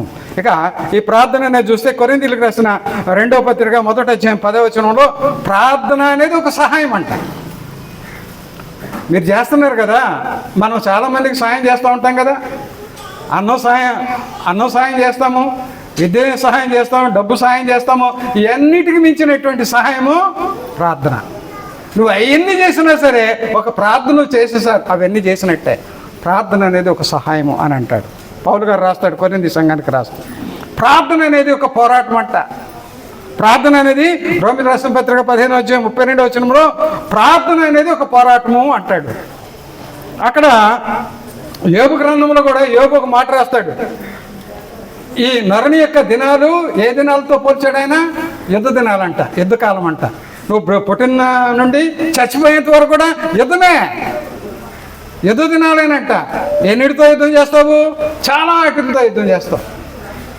భర్తతో భార్య యుద్ధం చేస్తాడు, భార్య భర్తతో యుద్ధం చేస్తారు, తల్లిదండ్రులు పిల్లలతో చేస్తారు, పిల్లలు స్కూల్లో పిల్లలతో అందరితో చేస్తారు. గొడవ పట్టమే, యుద్ధమే, పోరాటమే, జీవించడానికి పోరాటం. కనుక భక్తుడు ఒక మాట రాస్తాడు. ఈ మాట నేను చదివి ముగించేస్తాను. 141వ కీర్తనలో 2వ చరణములో ఒకటి గుర్తుపెట్టుకోండి. కీర్తన అనేటప్పటికీ దానిలో వచనాలు కాదు మనం అనాల్సింది. కీర్తన అనేటప్పటికి చరణం అనాలి. మనం పాడే పాటల్లో చరణాలు అంటాం కదా, అలాగే 141వ దావీదు కీర్తన, దావీదు రాసింది 2వ చరణములో ఏమంటాడంటే ఆయన, నా ప్రార్థన ధూపం వలె నీ సన్నిధికి చేరుగాక. ప్రార్థన ధూపం వలె ప్రభు పాదాల సన్నిధికి, దేవుని పాదాల సన్నిధికి చేరినప్పుడు ఆయన అంగీకరించే విధముగా ఆ ప్రార్థనలో వర్ణించాల్సినటువంటి పదాలు వర్ణించాలి. కష్టం వచ్చినప్పుడు, వేదన వచ్చినప్పుడు, శ్రమ వచ్చినప్పుడు, సమస్య వచ్చినప్పుడు, ఇబ్బందులు వచ్చినప్పుడు, ఏదొచ్చినా సరే ఒకటే ఒక ఆయుధం ఉపయోగించండి, అది ప్రార్థన. దాని ద్వారా ఆ సమస్యలన్నీ కూడా దేవుడు తీర్చేస్తాడు. దేవుడు మీ అందరికీ తోడైండను గాక. ఆమేన్. సంఘం ద్వారా నాకు ఇచ్చినటువంటి అవకాశాన్ని బట్టి సంఘానికి దేవునికి వందనాలు తెలియజేస్తున్నాను.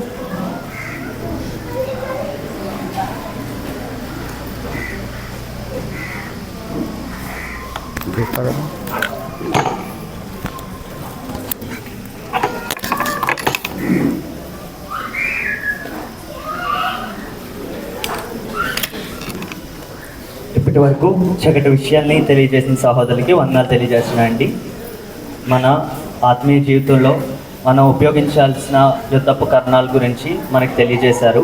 అందులో ఒకటైన ప్రార్థన గురించి తెలియజేసిన సహోదరులకి వందనాలు తెలియజేస్తున్నానండి. ఇప్పటి వరకు వాక్యాన్ని విన్నాం. ఆరాధనలో మరి ఒక ముఖ్యమైన భాగం ప్రభురాత్రి భోజన కార్యక్రమాన్ని. దీన్ని నడిపించవలసిందిగా సహోదరులు రాజా రమేష్ గారిని ఆహ్వానిస్తారు.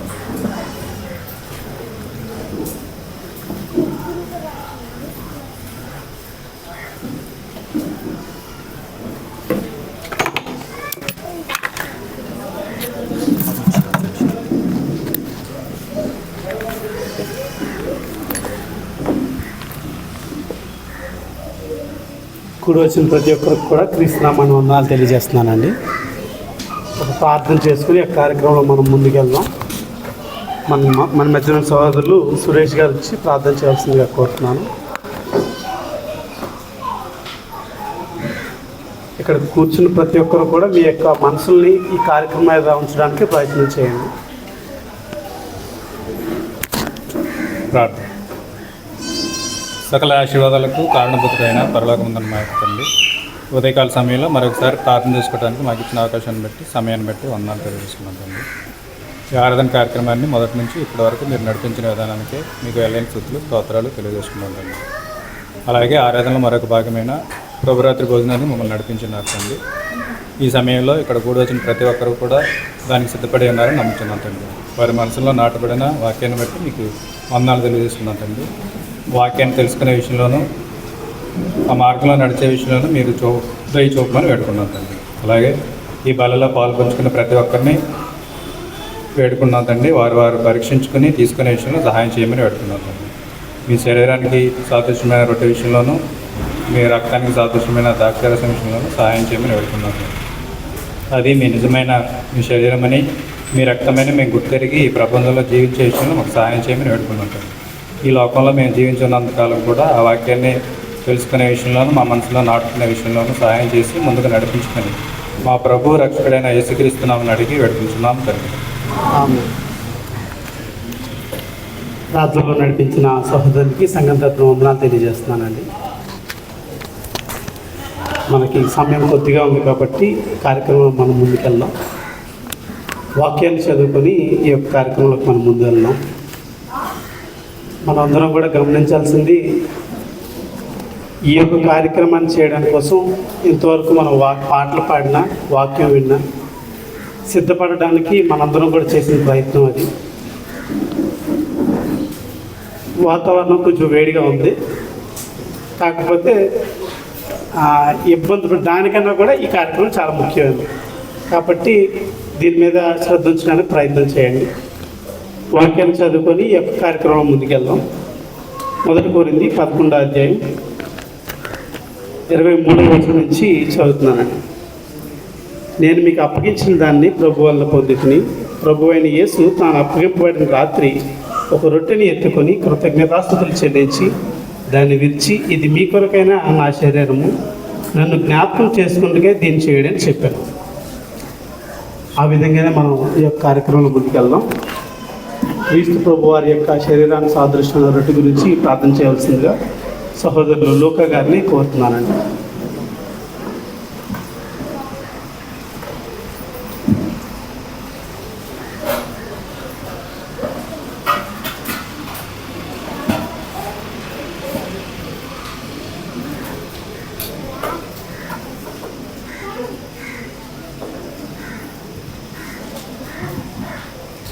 ప్రార్థన చేస్తున్నాం. పరమందర మా తండ్రి, మా నాయన, మీ ఘనమైన పరిశుద్ధమైన నామానికి వందనాలు తెలియజేస్తున్నాం మా తండ్రి. ఏ ఎన్నిక యోగ్యత లేని మా కోసం, పాపమైన మా కోసం మీ కుమారుడైన యేసుక్రీస్తు వారిని ఈ భూమి మీదకి పంపించి ఆయన పొందిన దెబ్బల వలన, ఆయన పడిన శ్రమల వలన మాకు రక్షణ అందించారు, మా పాపాలకు విమోచన అందించారు. మీకు వందనాలు నాయన. ఇది తీసుకునేటప్పుడు మమ్మల్ని మేము ప్రశ్నించుకుంటూ విమర్శించుకుంటూ ఈ పాత్రలో చేపట్టిన కృప చూపించింది మా తండ్రి. ఈ సమయంలో క్రీస్తు ప్రభువు యొక్క శరీరానికి సాదృశ్యం రొట్టె తీసుకొచ్చినాక మా తండ్రి, నేను సరైన రీతిలో యొక్క ఆత్మ చేయగలిగినట్లు మాకు కాసుబుద్ధి జ్ఞానం అనిపించమని, యోగ్యత కలిగిన వారంగా ఉంటూ తీసుకోగలిగే ఆలోచన అనిపించమని ఈ ప్రార్థన యేసుక్రీస్తు పరిశుద్ధ నామములో అర్చన మా తండ్రి. దీన్ని పంచడంలో నాకు సహాయం చేయవలసిందిగా సహోదరులు జయశంకర్ గారిని, ఎస్బిఐ ప్రకాష్ గారిని, కెల్లా రమేష్ గారిని కోరుతున్నాను.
ప్రార్థన చేయడంలోనూ పంచిపెట్టడంలో నాకు సహకరించిన సహోదరులందరికీ కూడా వందనాలు తెలియజేస్తున్నాను. 25వ వచనం నుంచి చదువుతున్నాను. ఆ ప్రకారమే భోజనమైన పిమ్మట ఆయన పాత్రను ఎత్తుకొని, ఈ పాత్ర నా రక్తం వలన ఆయన క్రొత్త నిబంధన, మీరు దీనిలోనిది త్రాగునప్పుడల్లా నన్ను జ్ఞాపకం చేసుకుంటూ దీన్ని చేయడని చెప్పాను.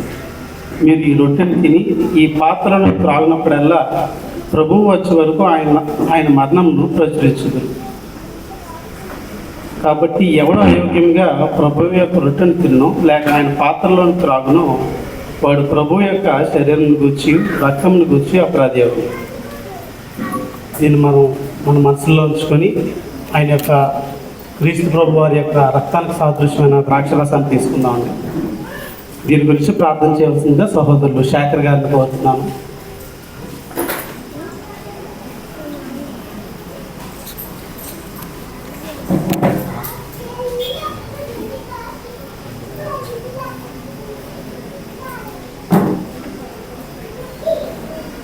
దీన్ని పంచడానికి సహోదరులు విష్ణు, ఆచార్య గారు, రామును రెడీగా ఉండవలసిందిగా కోరుతున్నాను. ప్రార్థన చేసుకుంది. పరిశుద్ధమైన మా తండ్రి, దయగల మా దేవ, మీ ఘనమైన పరిశుద్ధమైన నామానికి స్తుతి చెల్లిస్తున్నాను తండ్రి. ఆయన మమ్మల్ని మీరు ఎంతగానో ప్రేమించారు తండ్రి. అది మీ కుమారుడైన యేసుక్రీస్తు తాను బలిగా మీకు సమర్పించుకునే విధానాన్ని బట్టి మేము తెలుసుకుంటున్నాం తండ్రి. ఆయన మీ ప్రేమను ఏ విషయంలో కూడా మేము తక్కువ చేయకుండా తండ్రి, మేము మిమ్మల్ని అన్ని విషయాల్లో కనపరుస్తూ ఆయన మా కోసం రక్తం కార్చిన యేసుక్రీస్తుని ఏ విషయంలో కూడా మేము అవమానించకుండా తండ్రి, ఆయన మా ప్రవర్తన ద్వారా మా మాటల ద్వారా తండ్రి మేము ఎప్పుడు కూడా ప్రభువైన యేసుక్రీస్తుకి నాయన మీకు మహిమ తెచ్చే వారంగా ఉండినట్లు మమ్మల్ని అందరినీ దీవించండి తండ్రి. కృపగల మా దేవ, మా ప్రభువైన శరీరాన్ని సాదృశ్యమైన రొట్టె తింటున్నాము, ఆయన రక్తాన్ని సాదృశ్యమైన ద్రాక్షరసాలు తాగుతున్నాము. ఆయన శరీరంలో మేము భాగమని మేము అందరం ఒప్పుకుంటున్నాం తండ్రి. మాలో ఎటువంటి కలతలు ఉండకుండా, విభేదాలు ఉండకుండా ఒకే రక్తాన్ని బట్టి ఆయన మీ అందరం త్రాగుతుండగా తండ్రి, మా మనసులు కూడా యేసుక్రీస్తు మనసు కలిగి ఉన్నట్టు మమ్మల్ని అందరినీ దీవించండి తండ్రి. మేమందరూ ఐక్యంగా ఉన్నట్లు మమ్మల్ని దీవించమని ప్రభువైన యేసుక్రీస్తు వారి పరిశుద్ధ నామములో ఈ ప్రార్థన అడిగి వేడుకుంటున్నాం తండ్రి. ఆమేన్.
ప్రార్థనలోను పంచిపెట్టలోను నాకు సహకరించిన సహోదరులందరూ కూడా వందనాలు తెలియజేస్తున్నానండి.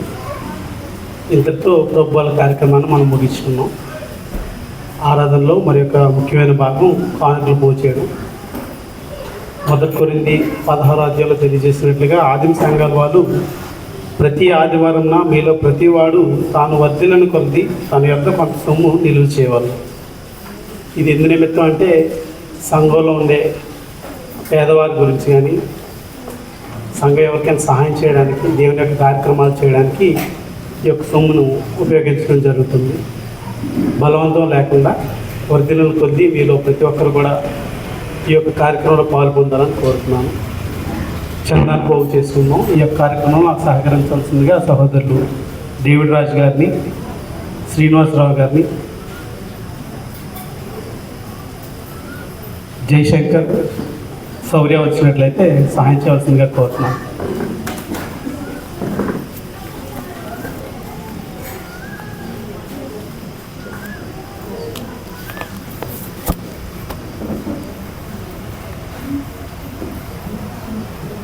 352వ కీర్తనని మనందరం కూడా కలిసి పాడుతున్నాం.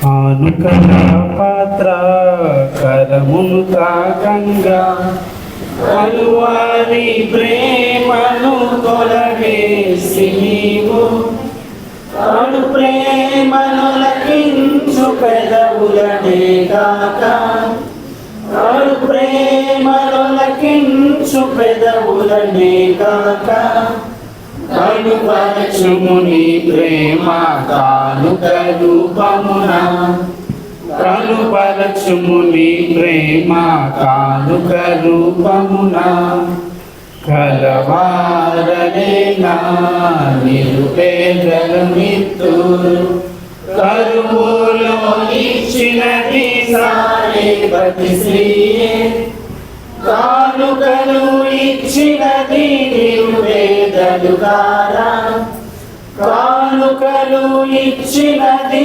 నిరుపేదలు కారా కరుదాతృత్వము గలదట మాసిదోనియాలో కరుదాతృత్వము గలదట మాసిదోనియాలో బలవంతము లేదు సనుగులతో వలదు విసినితనము లేక విసుగాకాయము తక్కువగా కాక ఎక్కువగా ఇమ్ము తక్కువగా కాక ఎక్కువగా ఇమ్ము మక్కువతో ఇచ్చినది లెక్కింపబడును మక్కువతో ఇచ్చినది లెక్కింపబడును.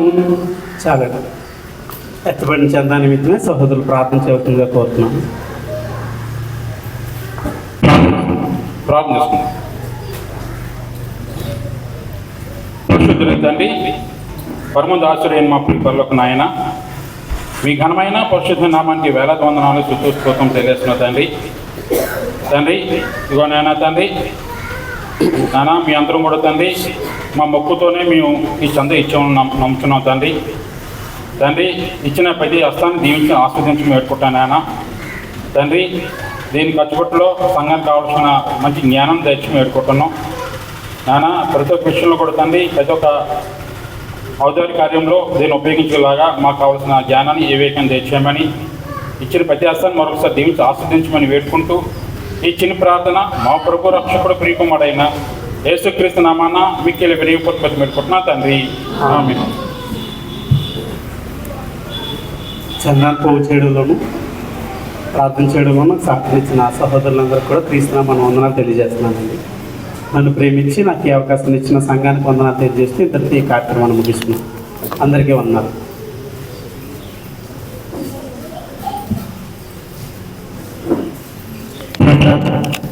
ప్రభరాత్రి భోజనం కార్యక్రమాన్ని నడిపించిన సహోదరులకి వందనాలు తెలియజేసినండి.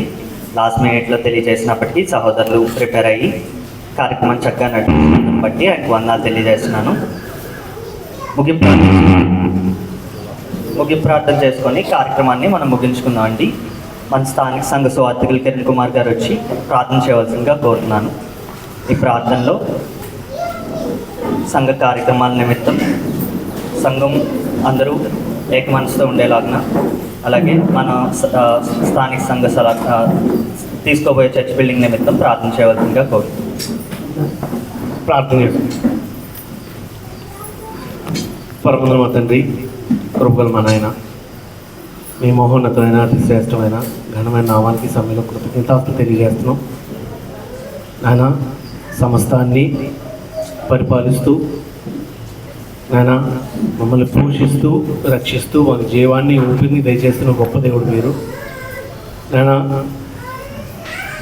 భూమి అందరి సమస్తం నిర్మింపబడక మునిపే ఆయన మీ యొక్క సంకల్పంలో మేమందరం భాగమై ఉండి ఆయన మా నిమిత్తం వీటన్నిటిని సృష్టించి మమ్మల్ని ప్రథమఫలంగా చేసుకున్న మీ గొప్ప ప్రేమను బట్టి, ఆ ప్రేమను పరిపూర్ణం చేయడానికి మీ సొంత కుమారుని మేరకు పంపించిన విధానాన్ని బట్టి ఆయన మేమెప్పుడూ మీకు రుణస్థలమే అన్నామని ఈ సందర్భంలో మీ ప్రేమను మేము జ్ఞాపకం చేసుకోవడానికి మీ కుమారుని త్యాగాన్ని జ్ఞాపకం చేసుకోవడానికి మీరు మాకు అనుగ్రహించిన ఈ సమయాన్ని బట్టి మీకే కృతజ్ఞత తెలియజేస్తున్నాం. నాయన చేరువచ్చిన ప్రతి ఒక్కరిని ఆశ్రయించండి. నాయన మాకు ఏ ఇబ్బందులు ఉన్నాయో, కష్టాలు ఉన్నాయో సమస్తం ఎరిగిన సర్వజ్ఞులు వీరు. సంఘంగా, కుటుంబంగా, నాయన వ్యక్తిత్వంగా, వ్యక్తిపరంగా ప్రతి విధమైన ఆత్మీయమైన, భౌతికమైన ఇబ్బందులను బట్టి మీ పాదాలు చెంత పెడుతున్నాం. ఈరోజు మాకు వాక్యాన్ని నేర్పించిన సహోదరులను బట్టి, చెప్పిన పాఠాన్ని బట్టి ప్రార్థన చేస్తున్నాం. నాయన తండ్రి, ప్రతి శ్రమను జయించుటకు శక్తివంతమైన ఆయుధంగా ప్రార్థనను ఎలాగూ యుద్ధోపకరణంగా వాడాలో తెలియజేసిన సహోదరులను దీవించండి. ఆయన మా సమస్యలను ఎదుర్కోవడానికి అలాంటి యుద్ధోపకరణాలను మేము వాడగలిగినట్లు ఒక శక్తిని దయచేయమని వేడుకుంటున్నాం. మేము శరీరంలో ఉన్నా, శరీరాన్ని ధరించి ఉన్నా, మేము ఆత్మ సంబంధంలో అనే సంగతిని ప్రతి ఒక్కరూ జ్ఞాపకం చేసుకోవాలంటూ చూపించండి.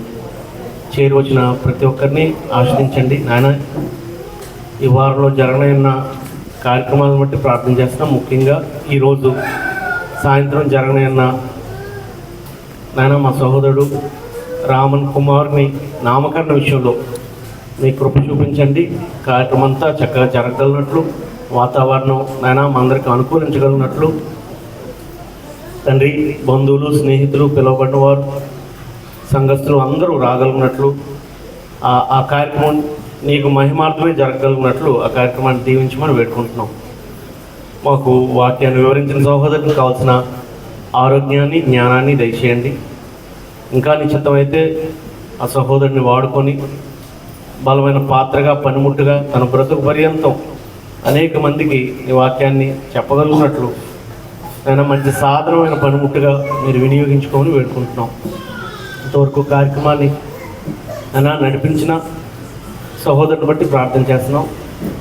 మనకు కావాల్సిన జ్ఞానాన్ని తండ్రి, దేవుని పని చేయాలనే ఆసక్తిని ఆ బిడ్డకు దయచేయమని వేడుకుంటున్నాం. చేరి వచ్చిన ప్రతి కుటుంబాన్ని బట్టి ప్రార్థన చేస్తున్నాం. నాయన ఎవరెవరికి ఏ సమస్యలు ఉన్నాయో మీకు తెలుసు.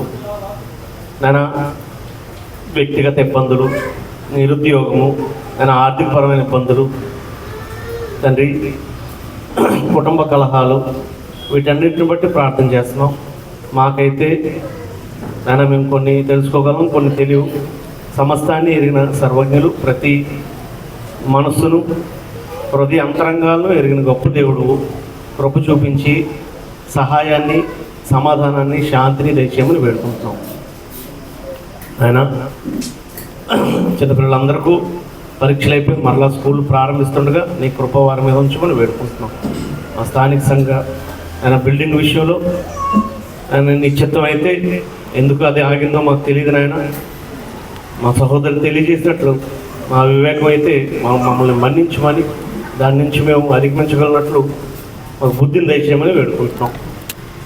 అదేవిధంగా మాకు వాక్యాన్ని వివరిస్తున్న సహోదరులను బట్టి ఆయా ప్రాంతాల్లో సువార్త పనిచేస్తూ అయినా సంఘాలని నడిపిస్తున్న నాయకులను బట్టి ప్రార్థన చేస్తున్నాం. ఆ సంఘాలను దీవించండి. అయినా సంఖ్యలోనూ నాణ్యతలోనూ ఎదుగునట్లు కృప చూపించమని వేడుకుంటున్నాం. తండ్రి, మమ్మల్ని పరిపాలిస్తున్న రాజుల్ని, అధికారుల్ని, వారందరికీ జ్ఞానాన్ని దయచేయండి. మీ పరిపాలనలో వారందరూ మమ్మల్ని పరిపాలించగలిగినట్లు, నెమ్మది, శాంతి మేము పొందగలిగినట్లు కృప చూపించండి. అనేక యుద్ధాల విషయాల్లో, అనేక విధమైన తిరుగుబాట్లను, ముఖ్యంగా విశ్వాసుల మీద తిరుగుబాట్లను మేము చూస్తున్నాం. వాటిని బట్టి ప్రార్థన చేస్తున్నాం. కృప చూపించండి. భౌతికమైన తిరుగుబాట్లు మాత్రమే కాకుండా ఆత్మీయంగా సంఘాలను ఇబ్బంది పెడుతున్న పరిస్థితిని బట్టి ప్రార్థన చేస్తున్నాం. నీ కృప చూపించి వాటన్నిటి నుంచి సంరక్షించమని వేడుకుంటున్నాం. ఈ సమయంలో ఈ మెండైన దీవులు మాకు అనుగ్రహించండి. ఎత్తబడిన కానుకలను ఆయన సక్రమంగా ఖర్చు పెట్టగలిగినట్టు సంఘానికి కావాల్సిన జ్ఞానాన్ని దయచేయమని, ఇక్కడ నుంచి మేము వెళ్ళి మరలా మేము సాయంత్రం కలుసుకునేంత వరకు నీ కృపా కాపుదలను అనుగ్రహించమని, ఈ మెండైన దేవులతో పంపించమని మా ప్రభుని కుమారుడు త్వరలోరానైన క్రీస్తు ప్రభు నామమున ప్రార్థన అడుగుతున్నాం తండ్రి. ప్రార్థన చేసిన సహోదరునికి వందనాలు తెలియజేసిన అండి. ఈ ఈ ఆరాధన కార్యక్రమంలో నడిపించే అవకాశాన్ని ఇచ్చిన బట్టి సంఘానికి వందనాలు తెలియజేస్తూ ఈ కార్యక్రమాన్ని ముగిస్తున్నానండి. ఎగ్జిక్యూషన్ కమిటీ వారికి సమయాన్ని అప్పగిస్తున్నాను.